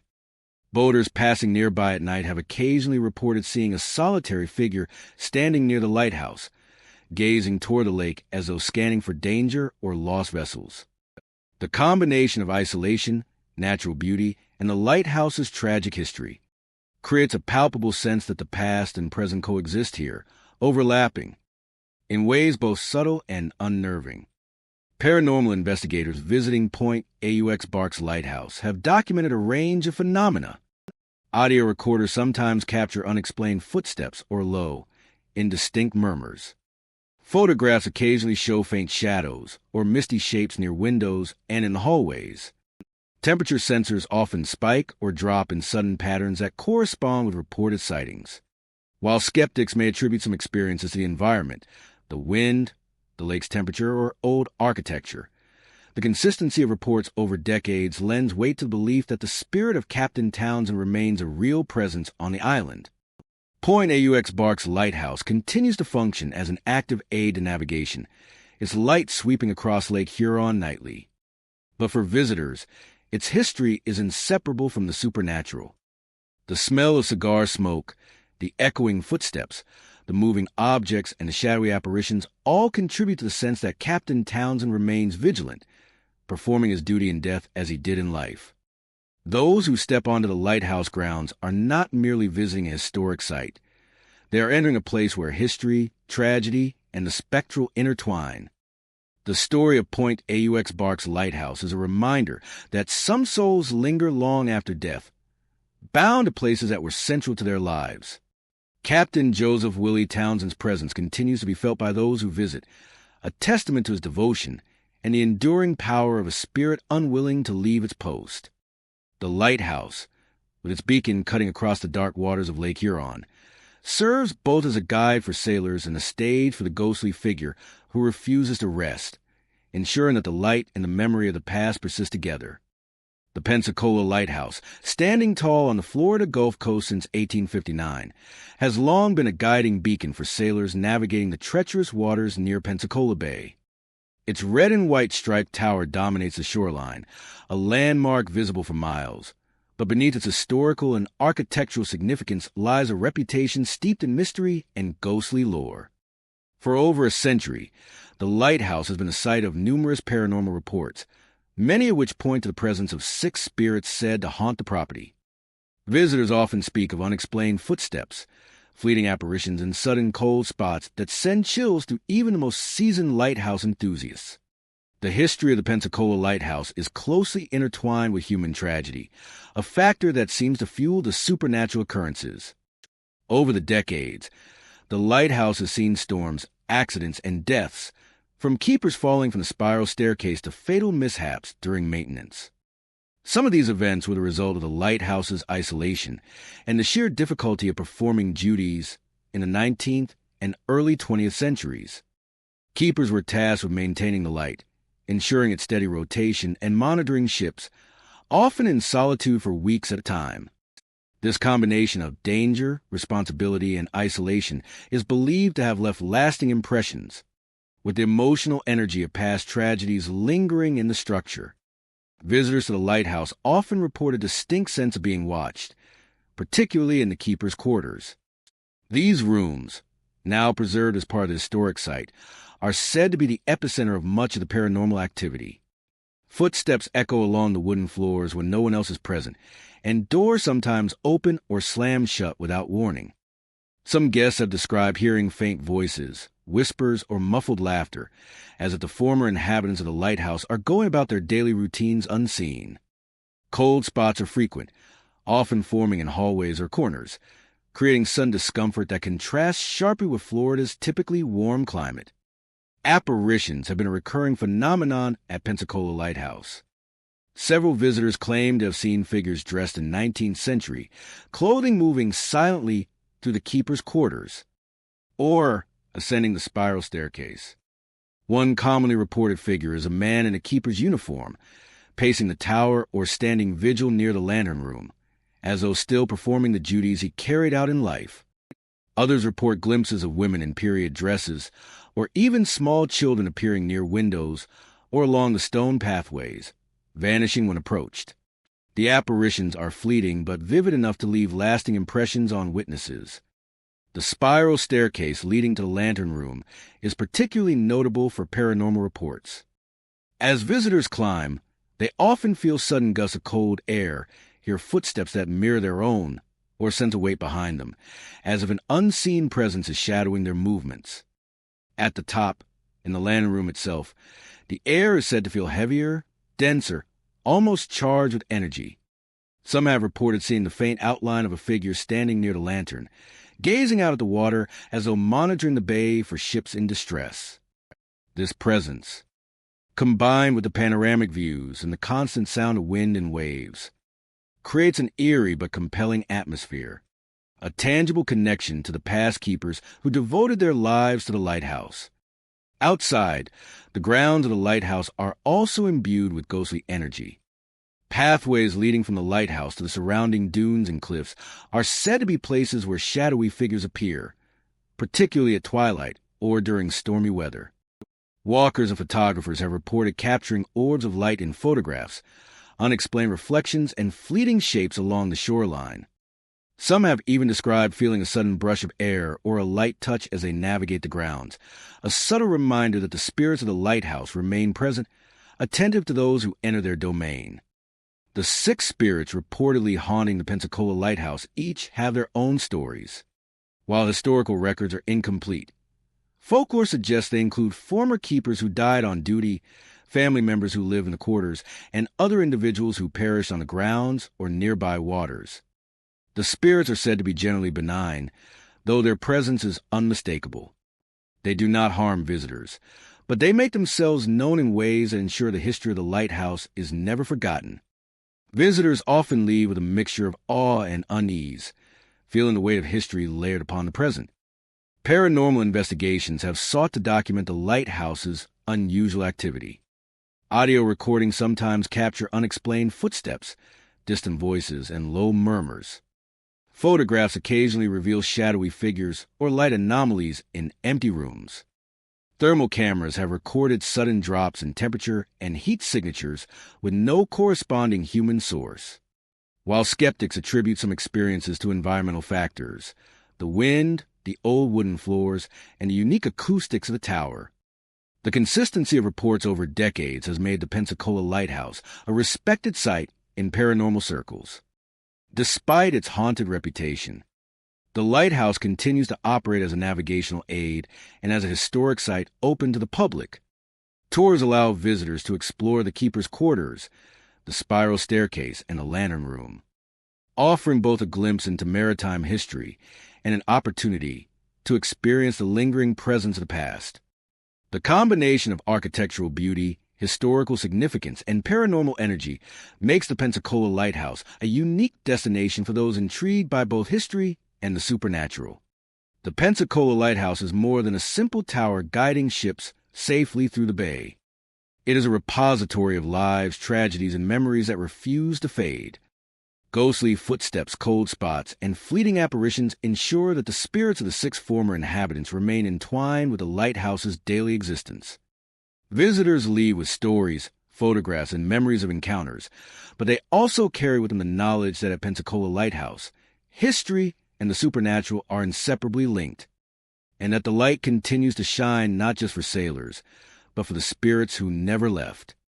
Cape Romaine Lighthouse, perched on a remote stretch of South Carolina's coast, is as imposing as it is isolated. Built in 1827 and reconstructed in 1852 after severe hurricane damage, the lighthouse has guided mariners through treacherous waters for nearly 2 centuries. But beyond its role as a beacon for sailors, Cape Romain holds a darker legacy. Local lore tells of a lighthouse keeper who, in a fit of rage or despair, murdered his wife inside the keeper's quarters. Since that tragic event, visitors have reported a variety of paranormal phenomena, most notably the sound of footsteps climbing the spiral staircase. Footsteps that belong to no living person, yet echo clearly in the tower, as though the murdered woman continues her eternal climb. The story begins in the mid-19th century.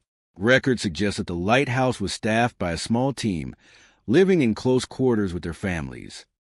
One particular keeper, whose name has been lost to history, is said to have killed his wife under mysterious circumstances.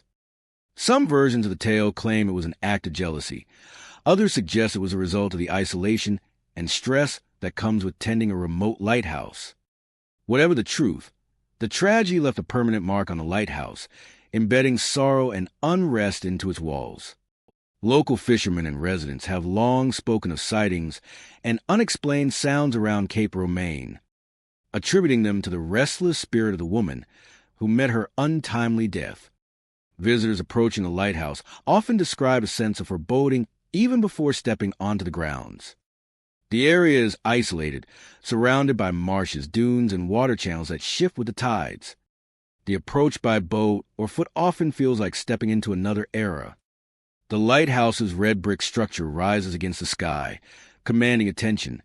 Yet there's an unsettling atmosphere, a sense that the building is alive with memories and unseen eyes. Some visitors report feeling watched or experiencing sudden drops in temperature as they near the entrance, a chilling welcome to the haunted space within. Inside, the spiral staircase is the focal point of many paranormal accounts. Visitors often hear the distinct sound of footsteps ascending the stairs, measured, deliberate, and unmistakably human. The eerie part is that these steps are heard when no one else is in the tower, and they seem to climb from the lower floors all the way to the lantern room. Some witnesses describe the footsteps as hesitant, as if the person climbing is cautious, while others say they sound hurried, almost agitated. Regardless of the pace, the effect is universally unnerving, creating an immediate sense of presence that cannot be ignored. The keeper's quarters themselves are often described as heavy with emotion. Objects sometimes shift or fall inexplicably, and doors creak open or close without any visible cause. Visitors recount hearing whispers, soft, unintelligible murmurings that seem to come from corners or empty rooms.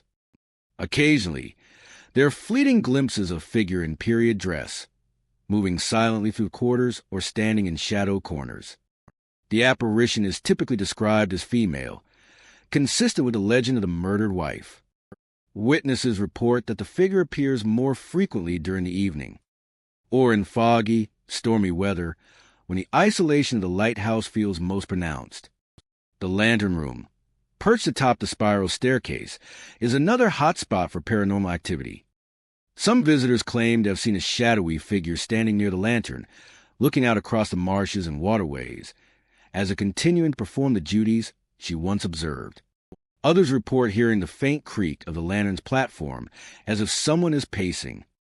And some even feel a sudden chill or pressure on their shoulders, as though being guided or watched by an unseen hand. The combination of height, exposure, and history creates a unique space where the supernatural seems particularly active. Outside, the lighthouse grounds also carry an air of the unexplained. The surrounding marshes and tidal flats seem to distort time and sound. Some visitors report hearing distant cries carried on the wind or seeing fleeting shapes among the dunes. Fishermen passing by at night have occasionally reported lights moving along the lighthouse stairs or a solitary figure standing at a window, glimpsed only for a brief moment before vanishing. These experiences, while anecdotal, have been consistently reported over decades, reinforcing Cape Romain's reputation as a haunted landmark. Paranormal investigators visiting Cape Romain Lighthouse have documented a variety of unusual occurrences. Audio recordings sometimes capture footsteps, soft voices, or unexplained creaks. Photographs occasionally show shadowy figures or light anomalies along the staircase or near the lantern. Thermal cameras have detected cold spots in areas where no draft or ventilation should exist. While skeptics may attribute these events to environmental factors, the wind, structural settling, or echoes, the regularity and consistency of reports across generations of visitors lend weight to the idea that the lighthouse is haunted. Despite its eerie reputation, Cape Romaine Lighthouse remains a historical and operational site. The tower continues to guide sailors safely along South Carolina's coast, while the history and haunted stories draw tourists and paranormal enthusiasts alike. Climbing the staircase or walking the keeper's quarters, visitors are acutely aware of the building's dual nature: a practical maritime structure and a repository of sorrow, tragedy, and lingering spirits. The steps of the murdered wife echo not just in the ears but in the imagination, a reminder that some events leave a permanent mark, both on history and on the very walls that witness them. Cape Romaine Lighthouse stands as a testament to human resilience and the lingering presence of tragedy. The footsteps echoing up the spiral staircase, the fleeting apparitions, the cold spots and whispered voices, all point to a history that refuses to be silenced. The lighthouse is more than a guide for ships. It is a sentinel of memory, and a home to spirits that continue to make themselves known. Visitors leave with stories, photographs, and memories, carrying with them the understanding that Cape Romaine is a place where history and the supernatural converge, where the light shines not only across the waters, but into the shadowed corners of the past. The Hilton Head Rear Range Lighthouse, standing on the southern tip of South Carolina's Hilton Head Island, is more than a navigational guide for mariners. It is a repository of tragedy and legend. Constructed in the 19th century to assist ships navigating the treacherous coastal waters and shifting sands of Port Royal Sound, the lighthouse has long been a critical aid to shipping. Yet over time, it has also become famous for stories that extend beyond the practical into the paranormal. Central among these tales is the legend of the Blue Lady, the spirit of a lighthouse keeper's daughter, who is said to have perished during a violent storm, and whose presence continues to haunt the tower and surrounding grounds. The origins of the Blue Lady legend are rooted in both tragedy and devotion. Historical accounts indicate that during a particularly fierce hurricane or tropical storm, the lighthouse keeper's daughter, a young woman, went missing. Some versions of the tale suggest she was swept away while attempting to secure supplies in the lighthouse, while others claim she had climbed the tower in an effort to warn approaching vessels of the storm. Her body was never definitively recovered, and the event left a profound mark on the family and the local community. It is said that her father, stricken with grief, spent the remainder of his life tending the lighthouse, calling her name into the wind, and keeping vigil over the water she loved. From that sorrowful dedication emerged the tales of a lingering spirit, visible to those who venture near the lighthouse under the right circumstances. Visitors to the Hilton Head Rear Range Lighthouse often describe an immediate sense of unease when approaching the structure, particularly at dusk or during stormy weather. The area surrounding the lighthouse is isolated, flanked by marshes and tidal creeks that amplify the wind and the sound of water lapping against the shore. Many report hearing footsteps along the old wooden floors or the stone pathways leading to the tower. These steps are described as light yet deliberate, echoing in places where no living person is present. Occasionally, these sounds are accompanied by the soft rustle of fabric, as if someone in period clothing has brushed past the observer. The lighthouse tower itself is a hot spot for paranormal phenomena. Those brave enough to climb the spiral staircase have recounted seeing a figure in blue gliding along the upper floors. The apparition, always described as female, is sometimes seen ascending the tower slowly, her movements deliberate and sorrowful. Others claim to witness her standing silently in the lantern room, gazing out over the marshes and tidal waters, her form illuminated by the fading sunlight or the reflection of storm-lit skies. The figure is said to radiate both melancholy and vigilance, a ghost devoted to the lighthouse and the waters it watches over. The keeper's quarters adjacent to the lighthouse also hold a reputation for supernatural activity. Doors open and close without explanation, and lights flicker unpredictably, often in patterns that suggest a presence moving through the rooms. Guests and staff have reported cold spots that appear suddenly, creating goosebumps and a sense of being observed. Some have heard whispered names, soft cries, or the laughter of a young woman echoing through empty halls. The combination of auditory and visual phenomena reinforces the impression that the Blue Lady is both aware and active, a spirit bound to the location where her life ended. The Blue Lady's appearances are not limited to the interior of the lighthouse. On the grounds, visitors have occasionally glimpsed a shadowy figure near the perimeter of the tower, sometimes moving between the marsh grasses or standing at the edge of the tidal creek. Some claim that her form is visible only fleetingly, disappearing when approached, while others have reported seeing her hovering near the water's edge, as if attempting to merge with the waves that took her life. Local fishermen and boaters have occasionally remarked on strange lights or blue-tinted glows near the lighthouse during storms, which many associate with the spectral presence of a young woman. Paranormal investigators drawn to Hilton Head Rear Range Lighthouse frequently record unusual activity. Audio devices have captured faint footsteps, indistinct murmurs, and occasional cries.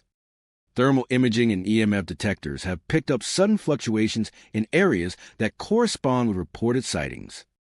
Photographs occasionally reveal vague, blue-tinged shapes or translucent figures ascending the tower or standing in doorways.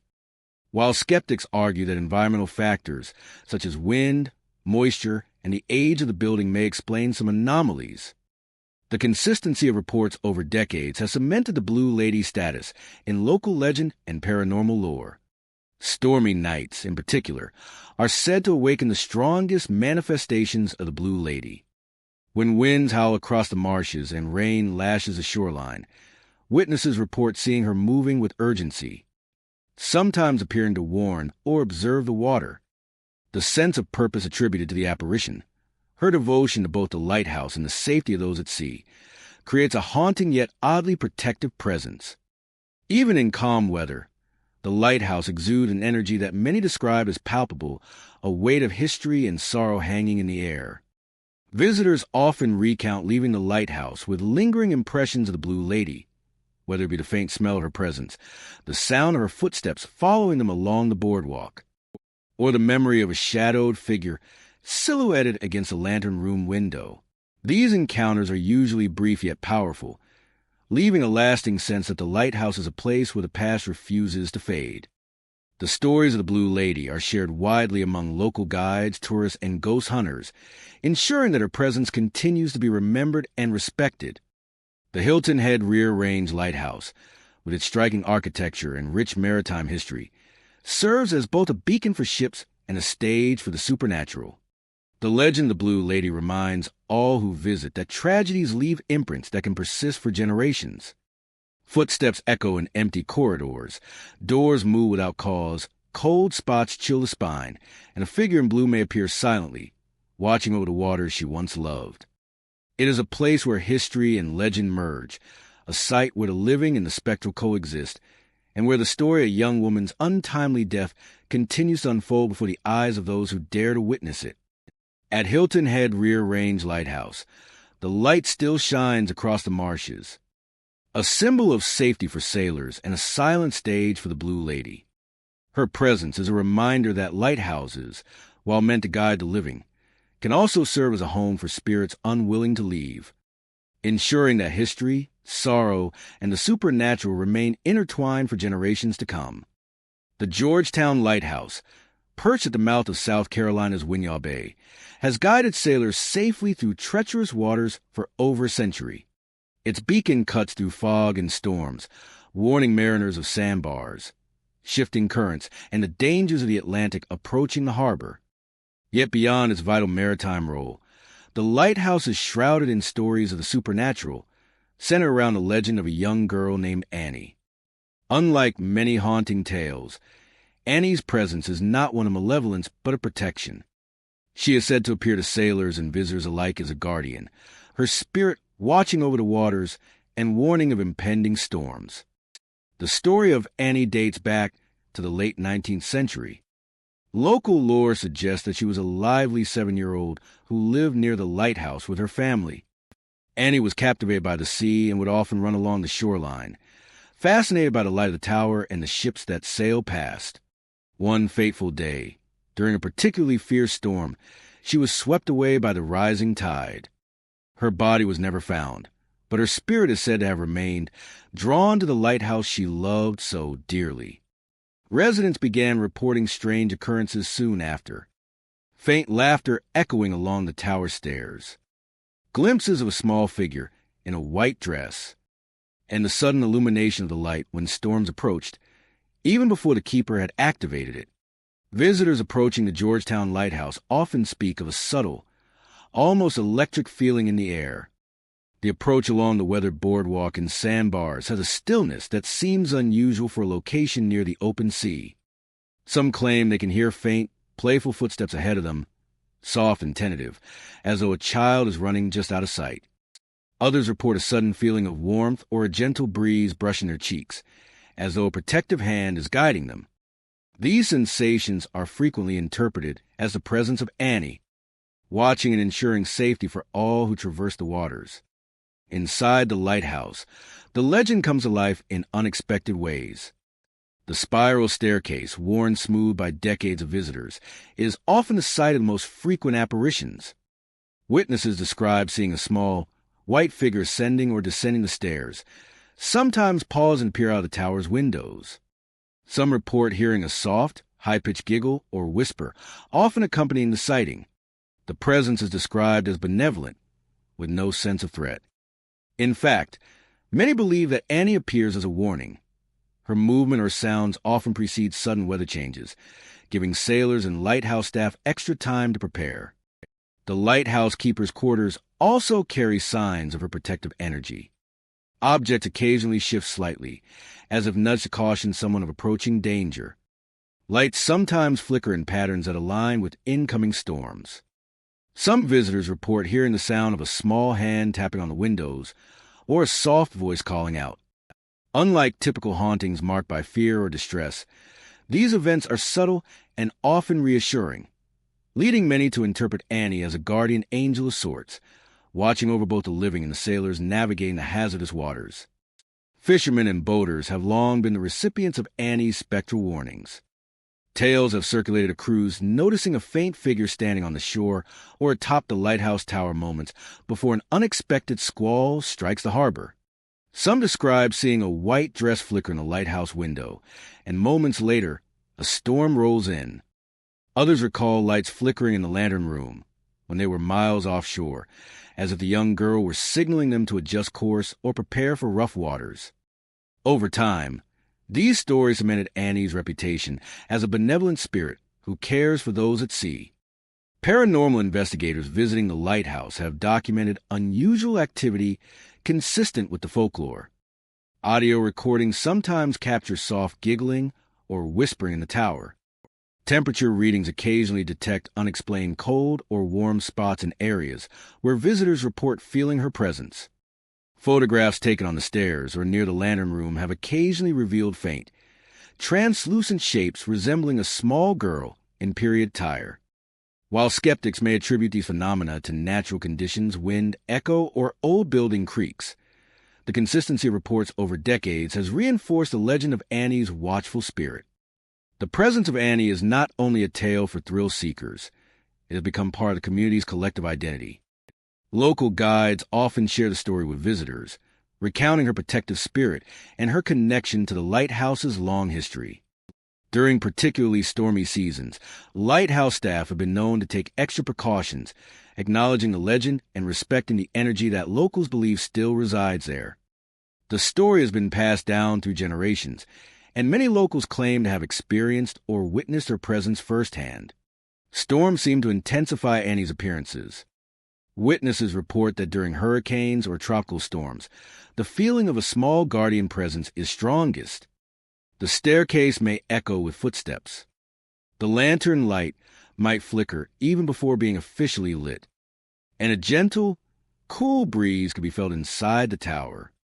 These occurrences, subtle yet distinct, suggest that Annie remains intimately connected to both the lighthouse and the sea she loved in life.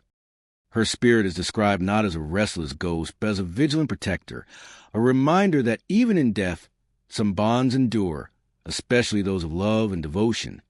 The Georgetown Lighthouse stands today as both a historical maritime structure and a place imbued with legend.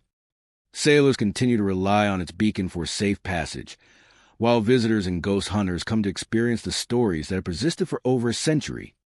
The legend of Annie, the Blue Lady of Hilton Head's coastal counterpart, is a unique blend of tragedy, devotion, and protection, a haunting that reassures rather than frightens.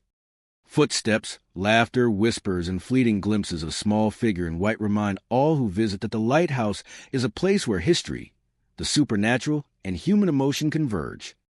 Annie's presence, gentle yet unmistakable, ensures that the Georgetown Lighthouse is more than a navigational aid. It is a guardian standing watch, a child who continues her life's devotion in spirit.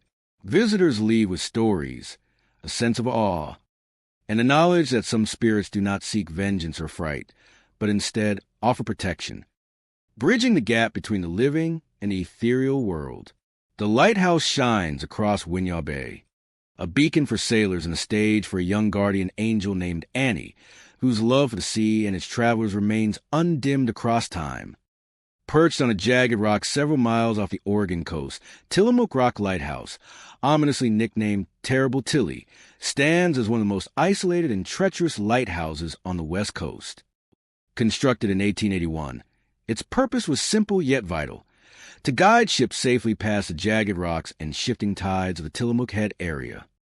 However, the lighthouse's remote location, constantly battered by storms, waves, and wind, made both its construction and operation extraordinarily dangerous. Over the years, the combination of peril, tragedy, and isolation has woven a tapestry of ghostly tales, earning Terrible Tilly a reputation as one of America's most haunted lighthouses. From the very beginning, the lighthouse demanded courage and resilience. Workers building the structure were forced to climb sheer cliffs, survive relentless storms, and navigate rough seas to transport materials. Many of these men endured injury or death in the effort to erect the tower, and some never returned. Stories of fatal accidents began to circulate almost immediately. One of the most frequently recounted tragedies involved a lighthouse keeper who slipped on the slick rocks during a storm, plunging to his death on the jagged reef below. These early fatalities, combined with the lighthouse's isolation, are said to have left a permanent imprint on the site, creating the perfect conditions for spectral activity. Visitors and historians alike often describe a feeling of intense unease when approaching the lighthouse, even from a distance. Fog rolls in from the Pacific Ocean with disorienting speed, and the wind carries a mournful howl that seems almost human. Many have reported seeing figures on the rocks surrounding the lighthouse, only to find no one present when they investigate. Some claim to hear voices calling from the sea, faintly pleading or shouting warnings, while others report the sudden slamming of doors or the echo of footsteps inside the abandoned tower. The combination of natural hazards and unexplained phenomena has reinforced the lighthouse's reputation as haunted. Inside the lighthouse, the stories grow more unnerving. The spiral staircase, a narrow and treacherous climb, is said to echo with footsteps even when no one is present. Caretakers and occasional visitors report hearing the sounds of someone pacing the lantern room, the clinking of keys or chains, and the sough of machinery running despite the absence of any electrical power. Some have described the sensation of being watched from the shadows, as though the spirits of past keepers continue their vigil, unwilling to abandon the post that cost them their lives. Cold spots appear unpredictably, particularly near the stairwells in the lantern room, creating goosebumps and a sense of intrusion by an unseen presence. Several accounts emphasize the tragic figure of the original lighthouse keepers, whose lives were defined by duty and danger. According to legend, one keeper spent years alone on the rock, maintaining the light through blinding storms and freezing winds. Over time, isolation began to erode his sanity, and witnesses claim that his spectral figure can be seen wandering the lantern room, or standing at the window, staring out into the endless sea as if awaiting the return of the ships he once protected. The story suggests that Terrible Tilly itself became a prison for souls tied to the lighthouse, unable to leave the site that had demanded so much from them in life. Storms, in particular, seem to awaken the most active hauntings. Witnesses report that during violent weather, the lighthouse appears to take on a life of its own.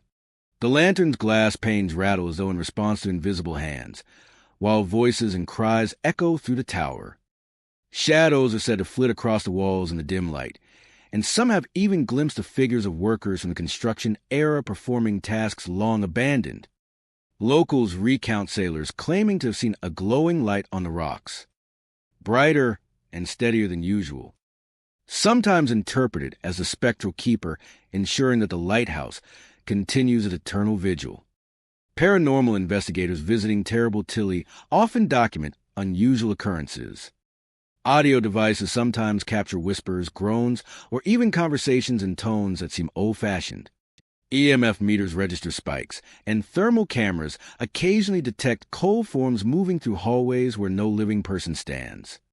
Photographs have captured faint, translucent figures ascending stairwells or standing at the windows. And many visitors have reported a pervasive feeling of unease, as if the lighthouse itself is aware of their presence. Even today, the lighthouse's isolation contributes to the eerie atmosphere. Access is limited to boat or helicopter, and visitors are exposed to the full fury of the Pacific weather. The surrounding rocks are slick and treacherous, and the waves crash relentlessly against the cliffs below. This combination of danger and seclusion seems to amplify the feeling of being watched, of being in a place where the line between the living and the dead is blurred. The stories of Terrible Tilly persist because the environment itself feels hostile, yet alive with unseen energy. Local lore has passed down countless tales of Terrible Tilly's ghosts. Mariners swear that seeing the light on during a clear night, when no keeper should be present, is a sign that the spirits of past keepers are ensuring safety.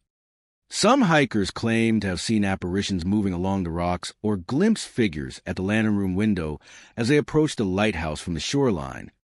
Even on calm days, the sight carries a weight, an energy that seems to demand respect and caution. The Tillamook Rock Lighthouse stands as both a beacon and a monument to human endurance and human tragedy.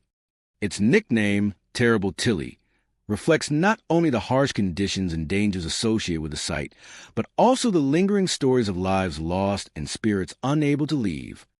The combination of isolation, stormy seas, and historical fatalities has created an enduring legend, where the cries, footsteps, and spectral figures remind all who approach that the past is never truly gone.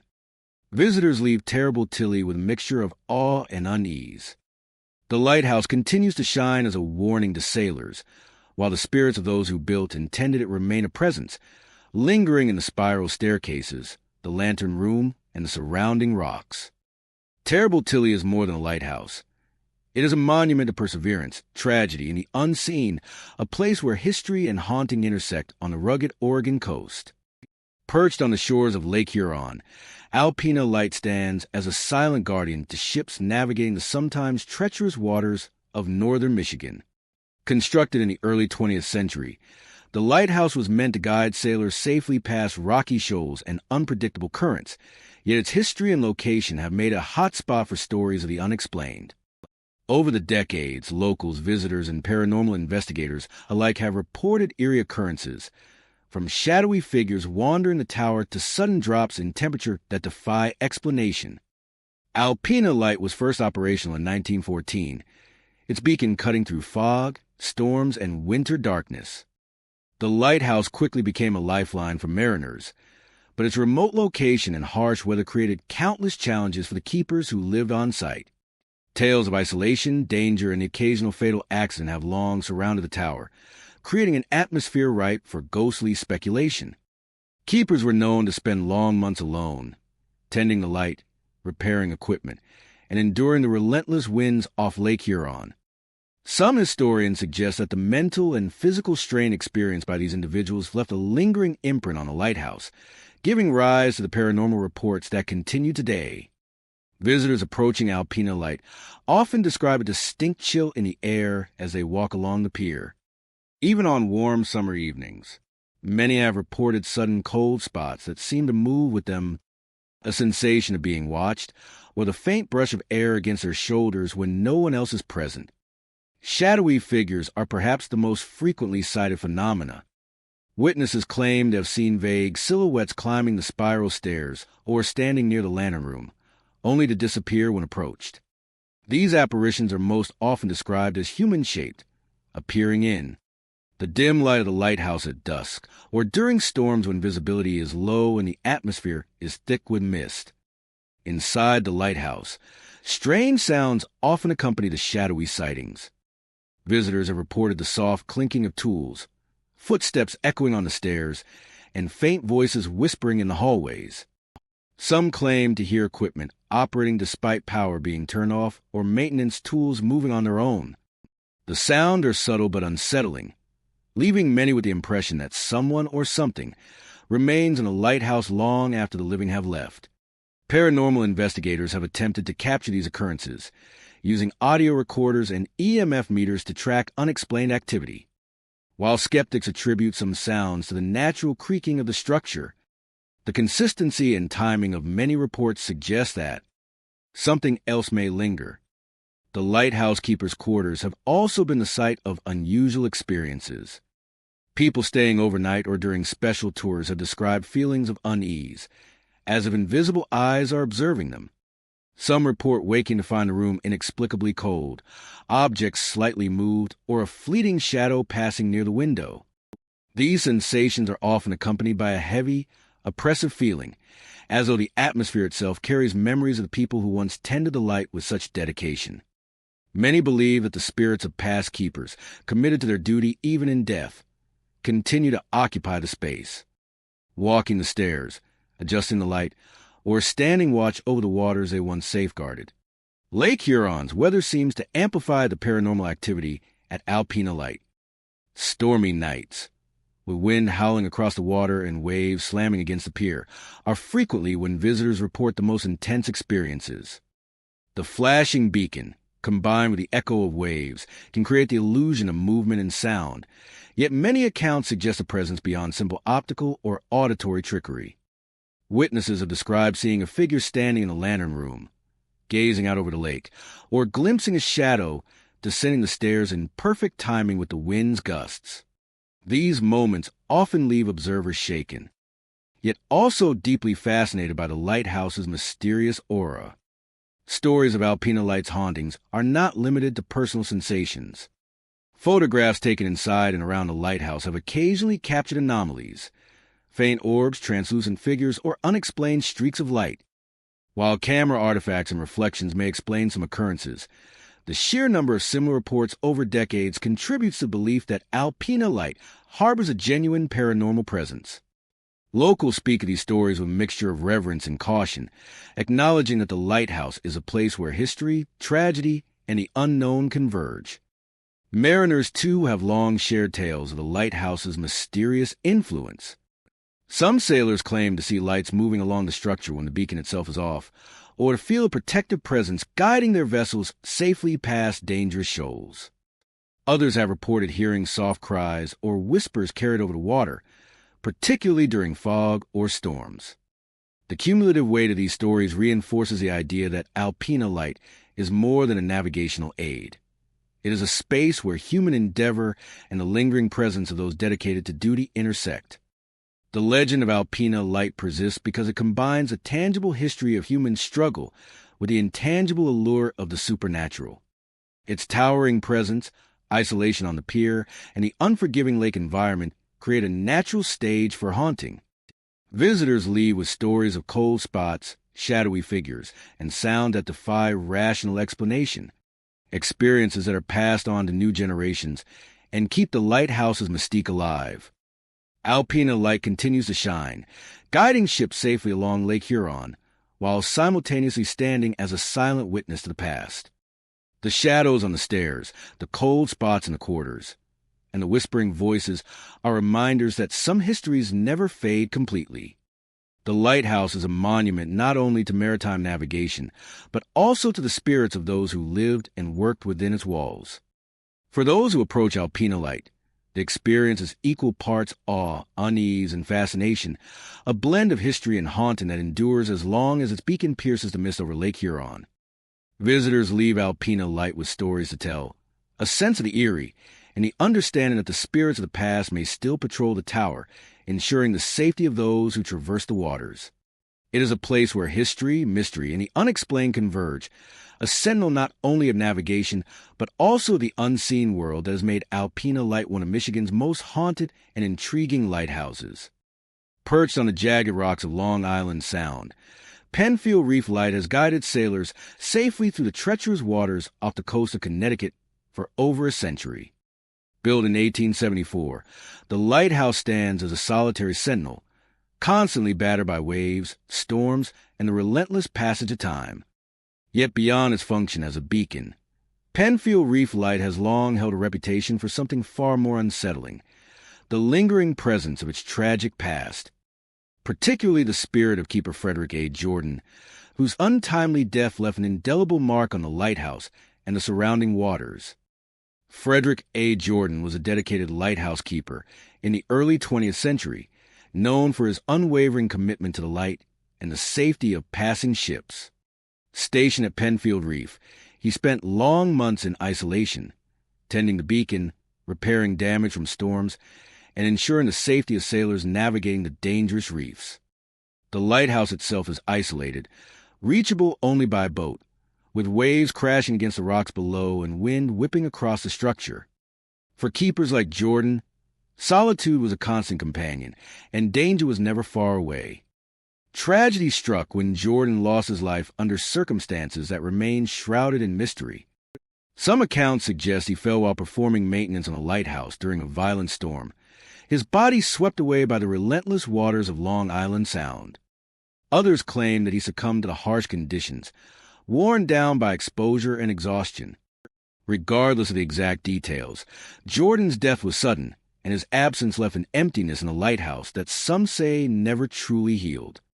Since that day, visitors and lighthouse historians alike have reported strange and unexplained phenomena at Penfield Reef Light. Perhaps most compelling are the numerous sightings of Frederick A. Jordan himself. Witnesses describe a solitary figure pacing the lantern room, or standing silently at the windows, gazing out over the Sound as though keeping watch over the waters he once protected. These apparitions are often seen during storms or foggy nights, when the lighthouse is shrouded in mist and the waves crash with unnatural intensity. The figure is generally described as wearing the clothing of a lighthouse keeper from the early 1900s, and those who encounter him report a feeling of profound melancholy mixed with purpose, as if Jordan continues his duties even in death. Unexplained sounds are another hallmark of Penfield Reef Light's haunting. Visitors frequently report footsteps echoing along the spiral staircase or across the lantern room, even when no one else is present.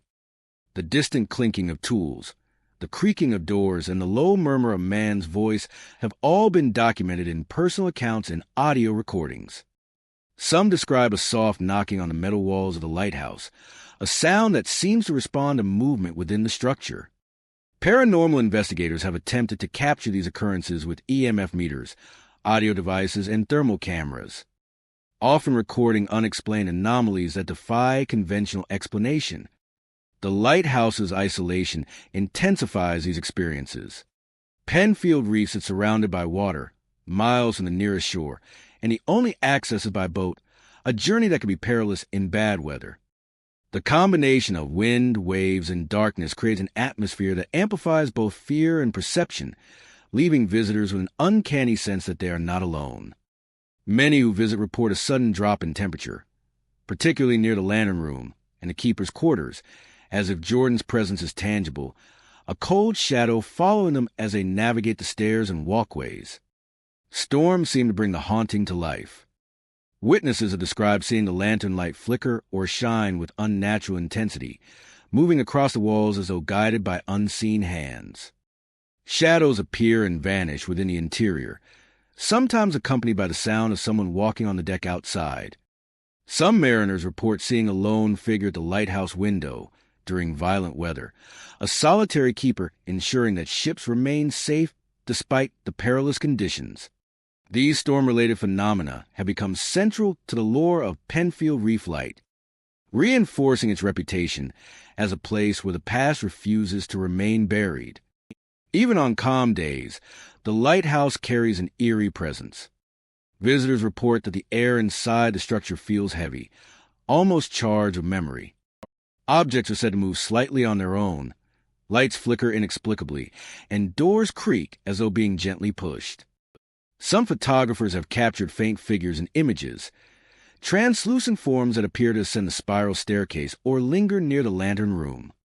These visual anomalies, combined with personal experiences, have cemented Penfield Reef Light as one of the most haunted lighthouses in the United States. The stories of Frederick A. Jordan Spirit serve as a reminder of the sacrifices and dangers faced by lighthouse keepers throughout history. Many believe that his dedication to the safety of sailors binds him to the structure, that he remains a guardian even beyond death. Locals speak of him with a mixture of reverence and fear, passing down tales of shadowy sightings, footsteps in the night, and the occasional glimpse of his figure against the lantern's glow. Penfield Reef Light endures not just as a functional navigational aid, but as a monument to history, human perseverance, and the unexplained. Its jagged rocks, isolation, and storm-battered walls create a natural stage for ghostly activity, while the memory of Frederick A. Jordan's devotion gives the haunting at heart. Visitors leave with stories of cold spots, whispers, and shadowy figures, as well as a profound sense of connection to the lives that shaped the lighthouse's history. The legend of Penfield Reef Light continues to draw those fascinated by the paranormal.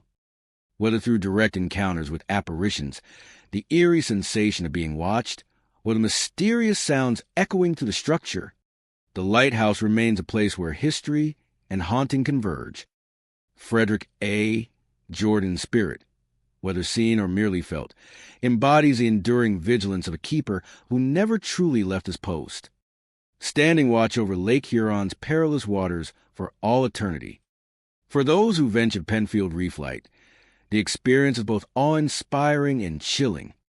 The lighthouse is a symbol of maritime history and the supernatural, a place where the living and the unseen meet, and where the past continues to whisper through the wind, the waves, and the walls of a solitary tower standing guard over Connecticut's treacherous waters. Perched dramatically on a jagged cliff along the coast of Anglesey, Wales, South Stack Lighthouse has guided ships safely through treacherous waters for over 2 centuries. Constructed in 1809, the lighthouse stands as a marvel of engineering and resilience, weathering pounding waves, fierce winds, and the relentless Atlantic storms. Yet beyond its role as a beacon for sailors, South Stack has long carried an air of mystery, shrouded in tales of ghostly sightings, unexplained noises, and a lingering presence of something beyond the natural world. The lighthouse was built to warn ships of the jagged rocks below, which have claimed countless vessels over the centuries. Keepers stationed here endured isolation and harsh conditions, living in a remote and windswept environment where communication with the mainland was limited. The long hours alone, combined with the constant roar of the ocean and precarious cliffs, created an atmosphere that many believe amplified the supernatural. Visitors and historians alike have noted that the lighthouse is not only physically imposing, but also emotionally charged, as if it absorbs the memories of those who lived and worked within its walls. One of the most commonly reported phenomena at South Stack Lighthouse is the presence of ghostly figures. Visitors have described shadowy forms moving along the spiral staircase, figures standing silently near the lantern room windows, and even fleeting glimpses of people walking the cliff's edge. These apparitions often appear at dusk or during storms, when fog and darkness combine to create an almost otherworldly setting. Witnesses claim that the figures sometimes appear dressed in the garb of past lighthouse keepers, their movements deliberate and purposeful, as if they are still tending the light and ensuring that no ship meets disaster on the rocks below. Unexplained noises are another hallmark of the South Stack haunting. Many who have visited report hearing footsteps echoing through the tower, the soft creak of doors opening and closing, and distant voices whispering in corridors where no one is present. During particularly stormy nights, some have heard the sound of chains dragging or the clanging of metal tools, even though all equipment is securely stored. Paranormal investigators visiting the lighthouse have recorded audio anomalies, soft murmurs, taps, and metallic clinks that cannot be easily explained. These sounds, paired with the visual apparitions, create a chilling impression that the lighthouse is alive with its own unseen inhabitants. The lighthouse keeper's quarters are particularly active, according to multiple accounts. People staying overnight or participating in guided tours have reported cold spots that move through rooms, a feeling of being watched, and objects shifting slightly as if handled by invisible hands. Some have described a sudden, oppressive weight in the air, as though the atmosphere itself remembers the struggles, fears, and dedication of those who once lived there. Many believe that the spirits of past keepers, bound by duty and the hardships of isolation, continue to linger, maintaining the lighthouse's vigilance even beyond death. Storms and rough seas seem to intensify the paranormal activity at South Stack. During violent weather, witnesses have described lights flickering in the lantern room, shadows moving unnaturally across the walls, and the sensation of footsteps on the cliff path outside the tower. Sailors navigating the waters below have reported seeing figures standing at the windows, watching the horizon, or moving along the lighthouse balcony. These occurrences are often interpreted as the spirits of keepers continuing their watch, ensuring that even in death, the light remains protective guide for those at sea. Photographs taken within and around the lighthouse occasionally capture unexplained phenomena. Visitors have reported seeing translucent shapes, shadowy forms ascending the spiral staircase, or faint, glowing figures near the lantern room. While some anomalies may be dismissed as reflections, camera artifacts, or mist, the frequency and consistency of these reports over decades suggests that something more is at play. Local folklore embraces these stories, blending historical accounts with first-hand experiences to create a rich tapestry of legends surrounding South Stack Lighthouse.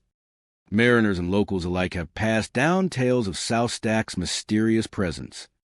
Some sailors recount hearing a warning bell, or seeing lights move along the tower when the beacon itself is extinguished. Others claim to have felt a protective presence guiding their vessels safely through the dangerous waters of the Anglesey coast. The combination of human memory, tragedy, and the relentless forces of nature contribute to the lighthouse's eerie reputation. Beyond its haunting, South Stack Lighthouse serves as a monument to human perseverance. Keepers endured isolation, treacherous weather, and the constant threat of disaster, dedicating their lives to the safety of others. Their struggles, recorded in journals and passed down through stories, seem to resonate within the tower itself, giving rise to the ghostly activity observed today.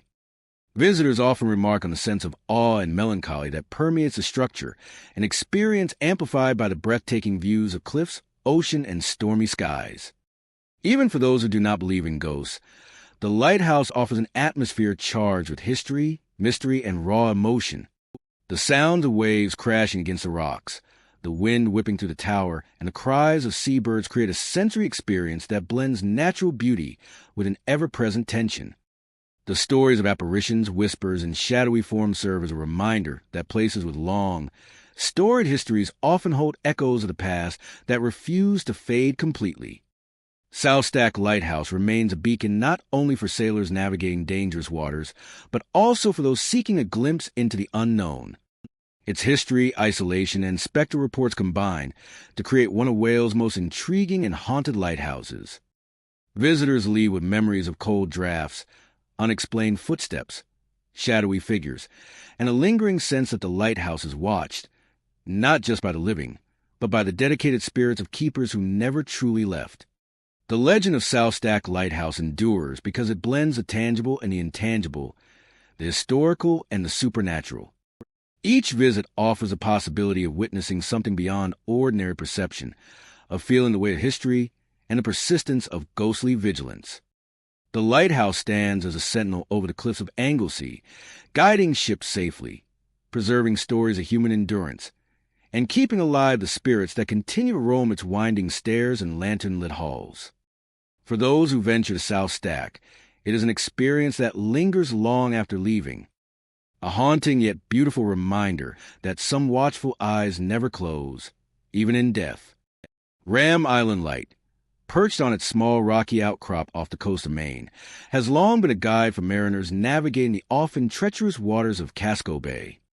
Built in 1883, the lighthouse stands as a sturdy beacon against pounding waves, fog, and fierce coastal storms.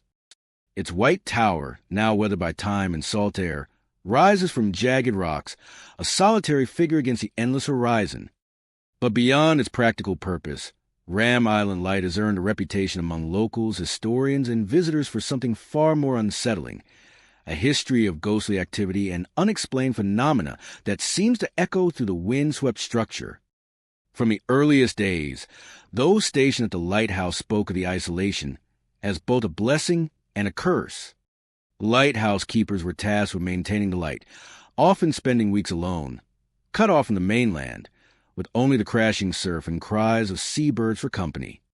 It was a lonely existence, one that left an impression on both the mind and spirit.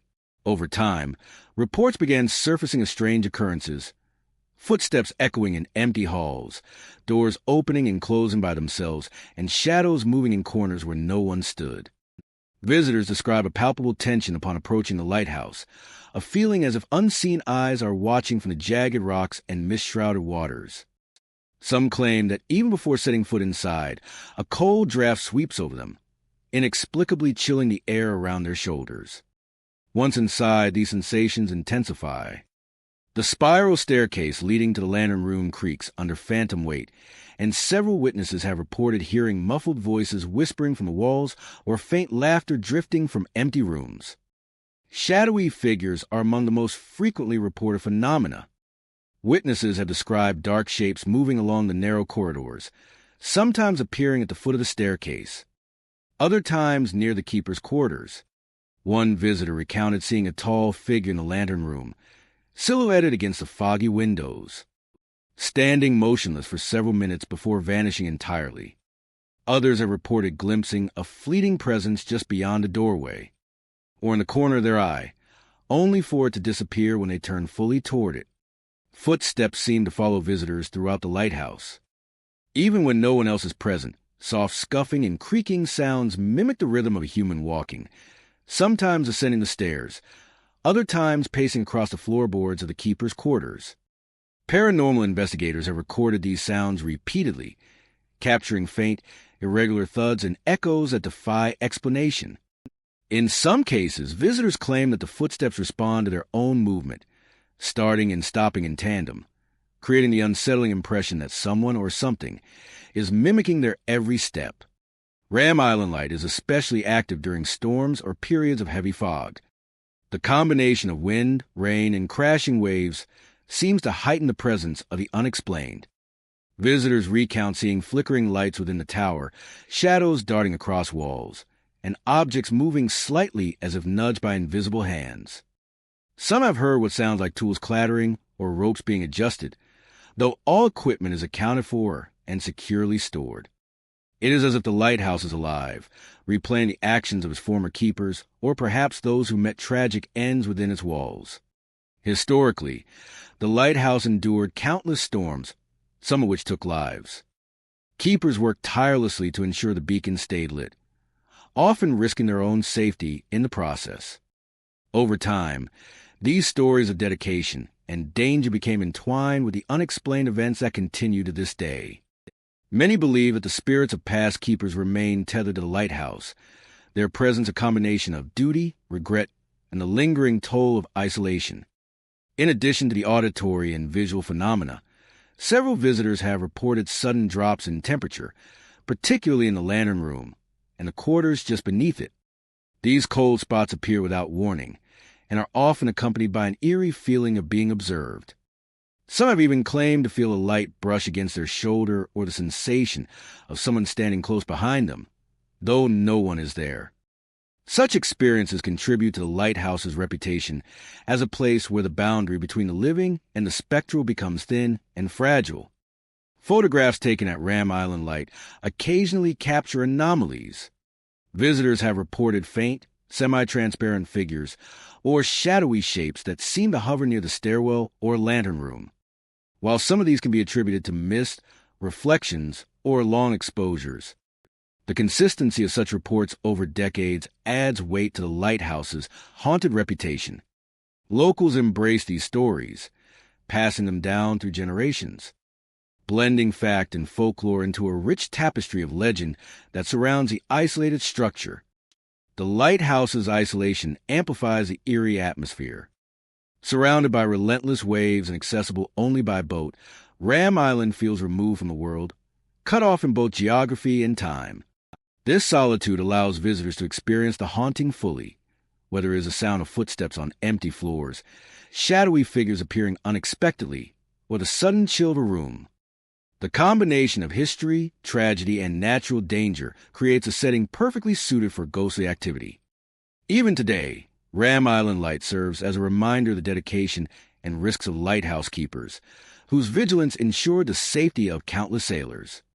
Their legacy, intertwined with the unexplained phenomena, has made the lighthouse a magnet for ghost hunters, historians, and curious visitors.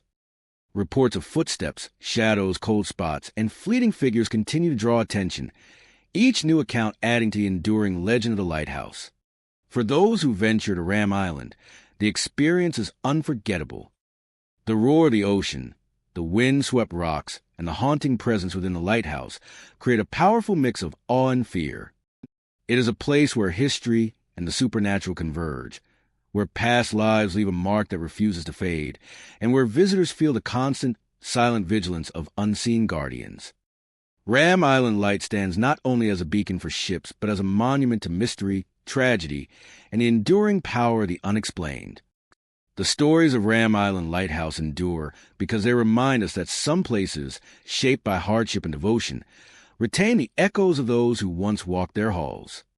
Here, on this isolated rock, amidst crashing waves and Atlantic storms, the spirits of the past continue to watch, walk, and whisper, making Ram Island Light one of Maine's most haunting and unforgettable lighthouses. The Isle of Shoals, a cluster of small rocky islands off the coast of New Hampshire, Maine, is steeped in maritime history, isolation, and legend. Among its weathered cliffs and crashing waves stand a lighthouse, a solitary sentinel guiding ships safely through the perilous waters surrounding the islands. Built to warn mariners of jagged rocks and hidden shoals, the lighthouse has witnessed centuries of storms, shipwrecks, and lives devoted to its maintenance. But beyond its practical purpose, the Isle of Shoals Lighthouse has long been a site of ghostly encounters, haunted by apparitions and unexplained phenomena that continue to intrigue visitors, historians, and paranormal enthusiasts alike. The lighthouse itself is a modest structure, its whitewashed walls and red lantern a striking contrast against the dark Atlantic. Accessible only by boat, the Isle of Shoals is remote, and that isolation has shaped both the lighthouse's history and its haunted reputation. Keepers stationed on the island endured weeks or even months of solitude, surrounded by the relentless crash of waves, the cries of seabirds, and the ever-present fog that rolls in from the ocean. Early reports suggest that some keepers struggle with the psychological toll of such isolation, and accounts from diaries and letters hint at strange experiences, feelings of being watched, and unexplained sounds echoing through the tower.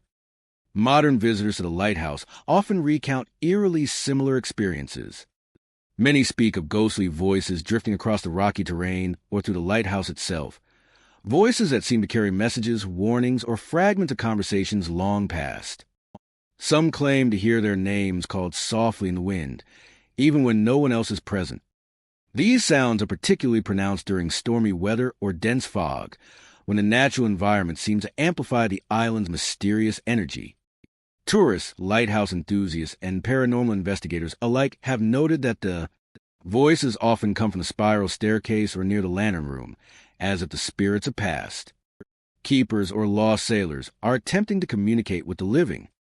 Apparitions are another recurring phenomenon at the Isle of Shoals Lighthouse. Visitors describe seeing shadowy figures moving along the narrow corridors or appearing at the edge of the cliffs, their forms partially obscured by mist.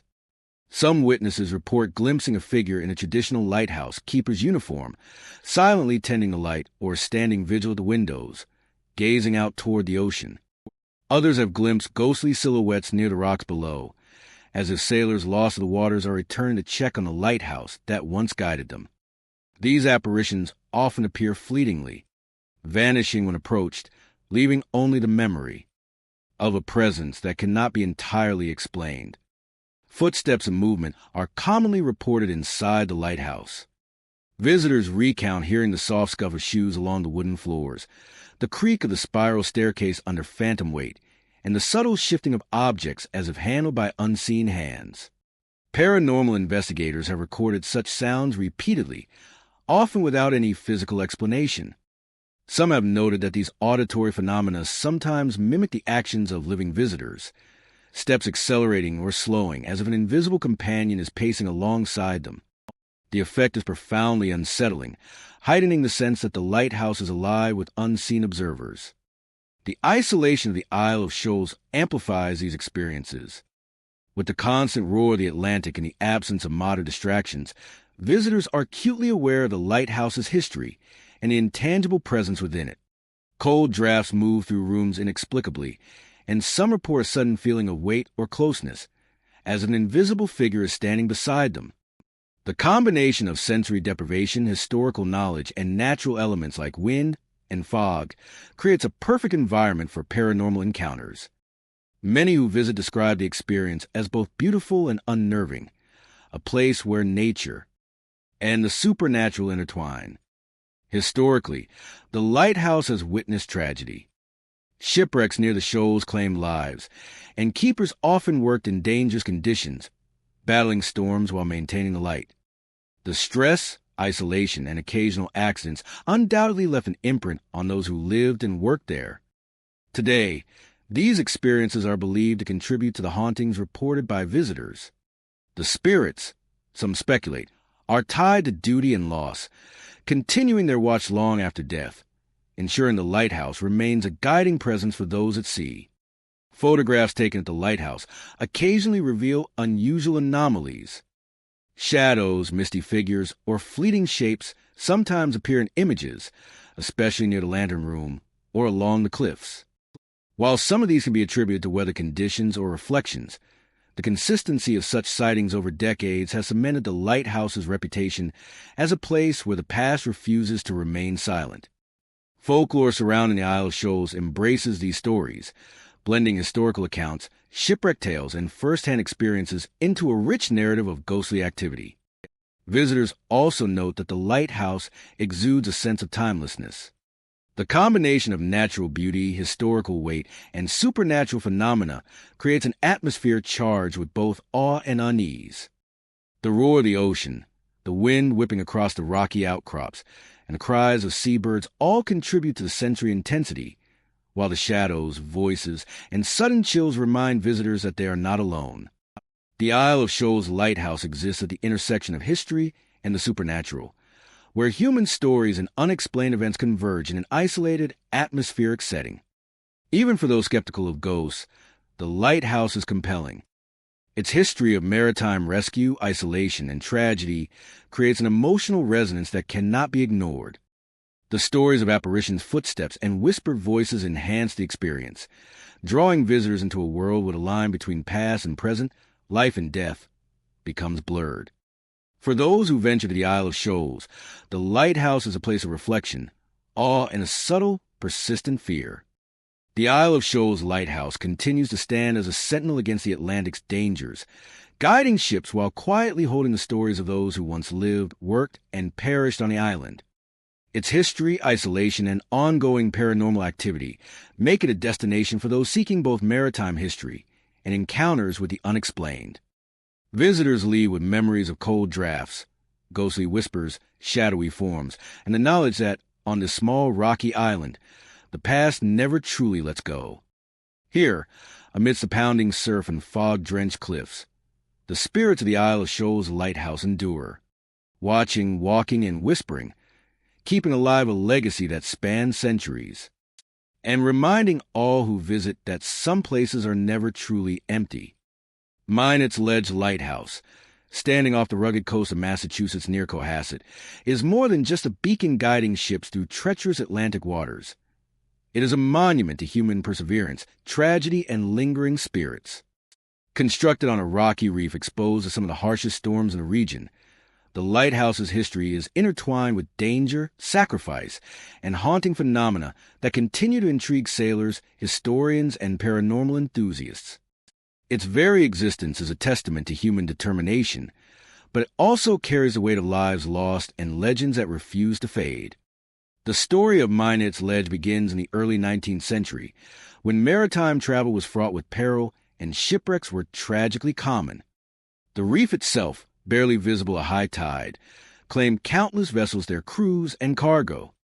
In 1847, the first attempt to erect a lighthouse on the ledge ended in disaster.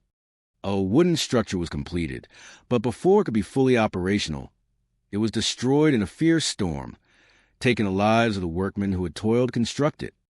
Their deaths left a lasting mark on the ledge, embedding a sense of foreboding into the place. Today, many believe that the spirits of those early workers linger, their presence detectable through sudden chills, strange sounds, and fleeting apparitions. The current lighthouse, completed in 1860, was built from massive granite blocks, painstakingly assembled on exposed rocks. Its design allowed it to withstand the Atlantic's fury, but the construction itself was a human ordeal. Workers faced freezing temperatures, pounding waves, and near-constant danger. Some accounts describe men disappearing beneath the surf, never to be recovered, their cries swallowed by the ocean. Since then, visitors and lighthouse keepers have reported unusual activity. Footsteps echoing across the stone floors, doors opening and closing by themselves, and the occasional sighting of shadowy figures moving along the narrow staircases or near the lantern room. Sightings of apparitions are among the most common phenomena at Mynitz Ledge. Witnesses have described seeing figures dressed in old maritime or construction clothing, sometimes silhouetted against the storm-lashed windows or standing motionless on a rocky ledge outside. These figures appear briefly, vanishing when approached, leaving only a sense of presence behind. Some visitors have reported seeing workers from the original construction era, still laboring as if time is frozen, carrying out tasks that can never truly be completed. Other sightings include phantom sailors, perhaps lost at the reef, appearing near the lighthouse or along the rocks during foggy nights. Their presence is often accompanied by an inexplicable weight in the air or a sudden drop in temperature, as if the past and present overlap for a fleeting moment. Auditory phenomena are equally unsettling. Many who have ventured to Mynitz Ledge report hearing the sounds of work long finished, hammering, chipping of stone, and the muffled voices of men coordinating construction. Others speak of disembodied cries and groans, echoing across the ledge, especially during storms. Even in the absence of wind or waves, these sounds can seem unnervingly real, echoing to the lighthouse interior and across the rocks outside. Footsteps, often described as heavy or uneven, frequently accompany these noises, creating the eerie impression that the spirits are still walking among the living. The isolation of Mynitz Ledge amplifies the sense of haunting. The lighthouse is accessible only by boat, surrounded by jagged rocks and the endless expanse of the Atlantic. Storms can arrive quickly, shrouding the area in fog and rain, leaving visitors alone with the lighthouse and the sounds of the sea. In these moments, many report heightened sensations of being watched, cold drafts that appear without explanation, and almost tangible tension in the air. The combination of natural danger, historical tragedy, and isolation creates the perfect environment for ghostly encounters. Even modern keepers and maintenance personnel have shared experiences of the unexplained. Some recount seeing objects shift without physical cause, doors that open against their latches, and lights flickering in the lantern room when all electrical systems are functioning normally. A few have even reported seeing figures descending the spiral stairway or appearing at the edge of the ledge, only to vanish before they can be reached. These accounts suggest that the spirits of those who worked and died on the ledge may still linger, bound by duty, tragedy, or unfinished business. Photography and electronic monitoring have captured anomalies as well.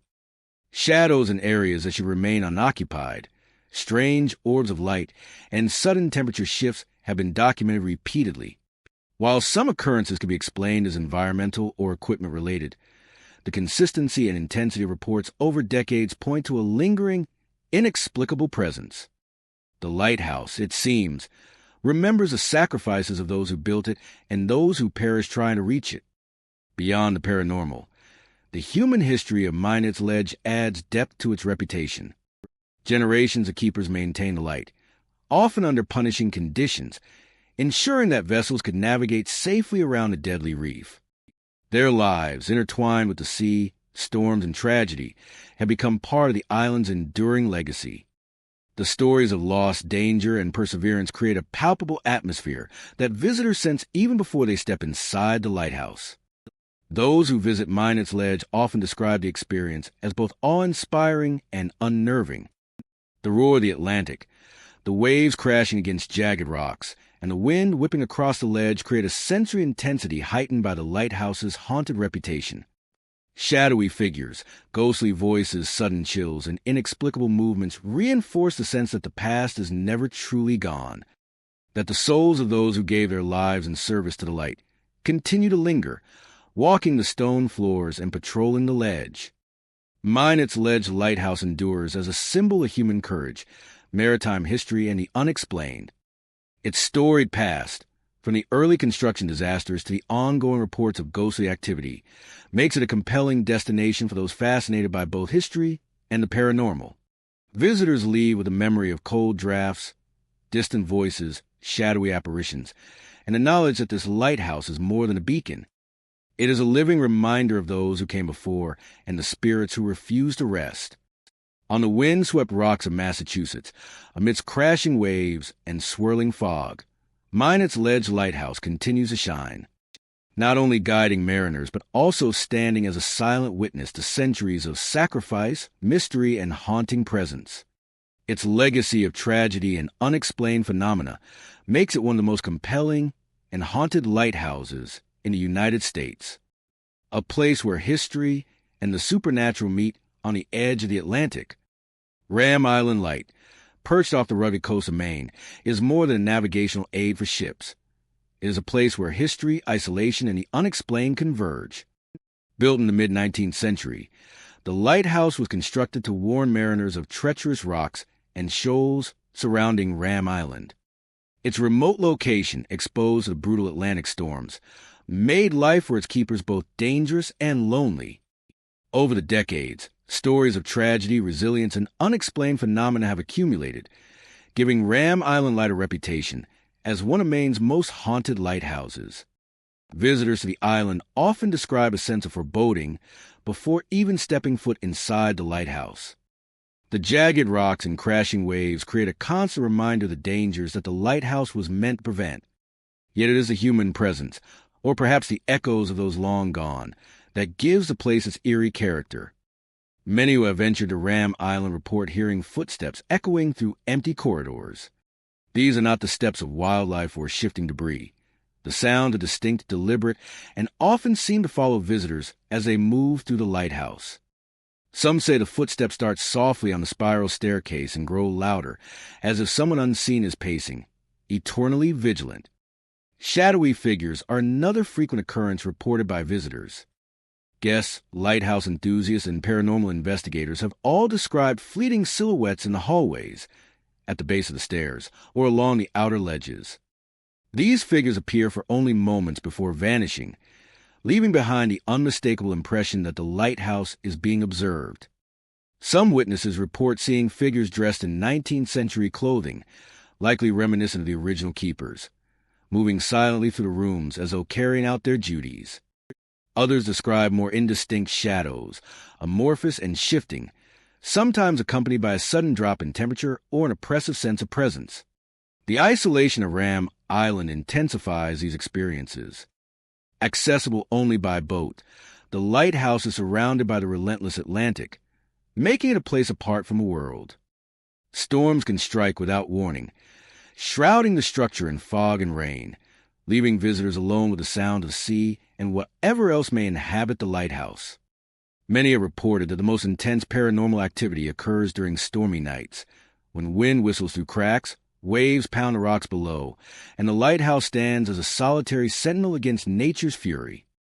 In such moments, footsteps echo more clearly, shadows seem to move with intent, and the boundary between the living and the unseen grows thin. Paranormal investigators often bring equipment to the lighthouse, hoping to document the unusual activity. Some have captured audio recordings of unexplained knocks, creaks, and whispered sounds that cannot be attributed to wind or structural settling. Others report sudden cold spots, electrical malfunctions, or objects moving without explanation. In several accounts, cameras and recording devices have failed entirely at the height of paranormal activity, as if the lighthouse itself resists being fully documented. Such occurrences lend credence to the idea that the spirits of Ram Island have their own agency. Lingering long after the human caretakers who once lived there have passed away, the history of Ram Island Light provides context for its haunting. Keepers endured long periods of solitude, often living in cramped quarters while tending the light through storms, snow, and isolation. Accidents and illnesses were not uncommon, and some keepers died on the island or during transit to and from it. The combination of tragic events, harsh living conditions, and emotional strain likely contributed to the lighthouse's lingering energy. Visitors sometimes sense a deep sadness or resolve, as if the spirits of those who served on Ram Island continue their vigil, ensuring the light remains a beacon for sailors even in death. Footsteps and shadowy figures are often accompanied by other subtle signs of the supernatural. Some visitors have felt brushes against their shoulders or an unseen presence behind them. Others report hearing the faint clang of metal, the subtle shifting of furniture, or the soft sound of a lantern being carried along the floor. These experiences are rarely violent or threatening. Instead, they convey a sense of watchfulness, as if the lighthouse's former occupants are still performing their duties or checking on the safety of those who enter. The effect is both unsettling and profoundly moving, giving a tangible connection to the past and a reminder of the human effort involved in keeping the light burning. Photographs taken on the island sometimes capture unusual anomalies. Shadows appear where none should be, or faint. Misty shapes seem to hover near the windows or outer ledges.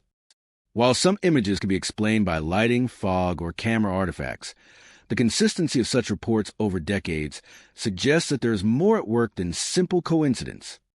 For many, the photographs serve as proof that Ram Island Light holds secrets the living cannot fully grasp, and that its history continues to manifest in unexpected ways. Despite its reputation, Ram Island Light remains a place of fascination and reverence. Visitors are drawn not only by the paranormal activity, but by the history and natural beauty of the location. The lighthouse embodies the courage and dedication of those who once kept its light burning under the harshest conditions, and the lingering spirits seem to honor that history. Every step taken along its corridors, every glance out its windows toward the Atlantic, carries the weight of centuries of human presence, sacrifice, and unexplained phenomena.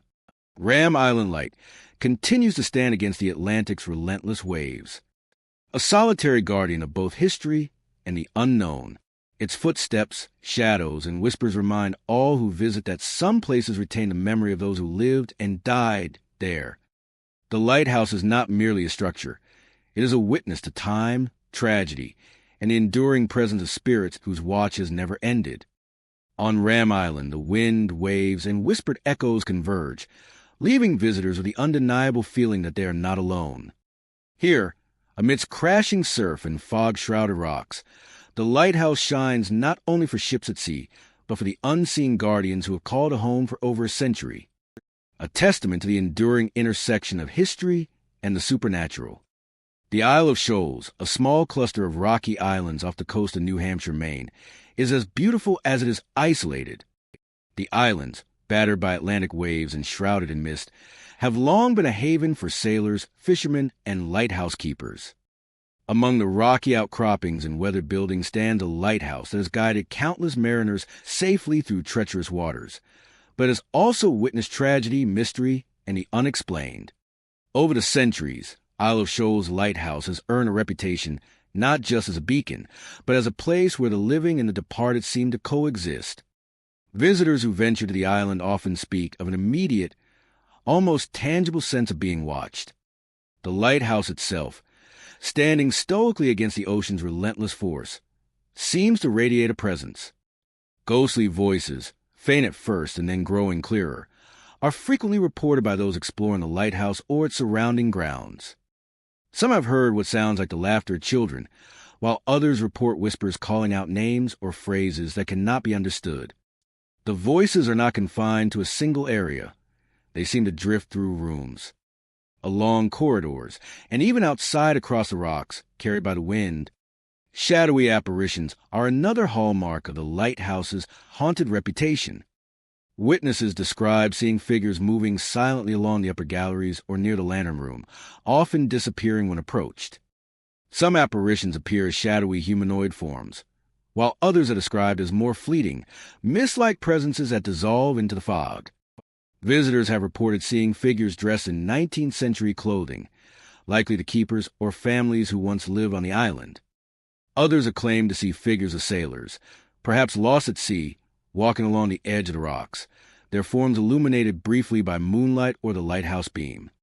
The lighthouse's haunted nature is intertwined with the history of the Isle of Shoals. For centuries, the islands have been home to fishing communities, maritime trade, and isolated settlements. Many lives were lost to the Atlantic's unpredictable storms, drowning, and accidents along the jagged rocks.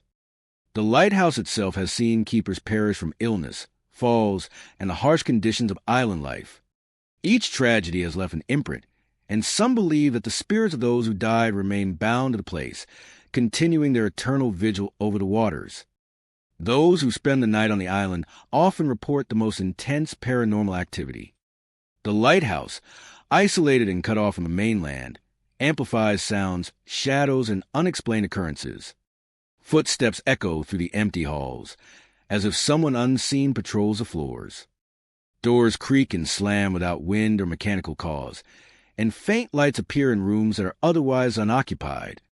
Visitors describe a sensation of cold drafts brushing past them, sudden chills that have no natural explanation, and a weight on the chest, as though an unseen presence is near. Auditory phenomena are particularly unsettling. Some report hearing the metallic clang of tools or maintenance equipment from long-abandoned areas, the sound of distant singing, or the gentle tapping of a lantern moving across a floor. Often, these sounds are accompanied by an intangible feeling of urgency or warning, as if the spirits are attempting to communicate. Paranormal investigators have attempted to record these experiences, capturing unexplained voices and sounds that defy natural explanation. Even when devices fail or recordings capture only static, witnesses agree the atmosphere of the lighthouse is charged with persistent, otherworldly energy. Photographs taken on and around the lighthouse sometimes reveal unusual anomalies. Shadowy shapes appear in windows or hallways, often fleeting and indistinct, yet unmistakably human in form. Orbs of light, sudden streaks of brightness, and areas of unexplained darkness have been captured repeatedly by cameras. While some of these images can be attributed to environmental conditions, fog, reflections, or long exposures, the frequency and consistency of these anomalies suggests that the Isle of Shoals lighthouse retains a lingering presence from the past. The lighthouse's isolation plays a key role in its haunting. Accessible only by boat, the island is surrounded by rough waters and jagged rocks. Storms roll in quickly, often catching visitors off guard, and the Atlantic fog can blanket the islands entirely, making navigation treacherous. In these moments, the lighthouse becomes not only a shelter, but a stage for supernatural phenomena. Witnesses describe a heightened awareness during storms, when voices, footsteps, and shadows seem more pronounced. The combination of natural danger, historical tragedy, and solitude amplifies the eerie, otherworldly feeling that permeates the site.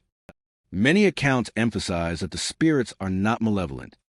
Unlike tales of violent hauntings, the activity at Isle of Shoals Lighthouse often feels watchful or sorrowful. Visitors describe an almost protective presence, as though the spirits are guarding the lighthouse and those who come to it. Some even believe that the apparitions are the souls of those who perished at sea, drawn to the lighthouse for guidance and to ensure others are not lost to the same fate. There is a deep connection between the lighthouse, the island, and the spirits that inhabit it, a reminder that this place has been both a sanctuary and a witness to centuries of human struggle against nature's power. The combination of history, isolation, and paranormal activity makes Isle of Shoals Lighthouse a uniquely haunting destination. From the crashing waves and fog-shrouded rocks to the voices that whisper in the corridors, the lighthouse embodies the intersection of the living and the spectral. Visitors leave with a sense of awe, an awareness of the past, and a lingering impression that some presence watches over the island still.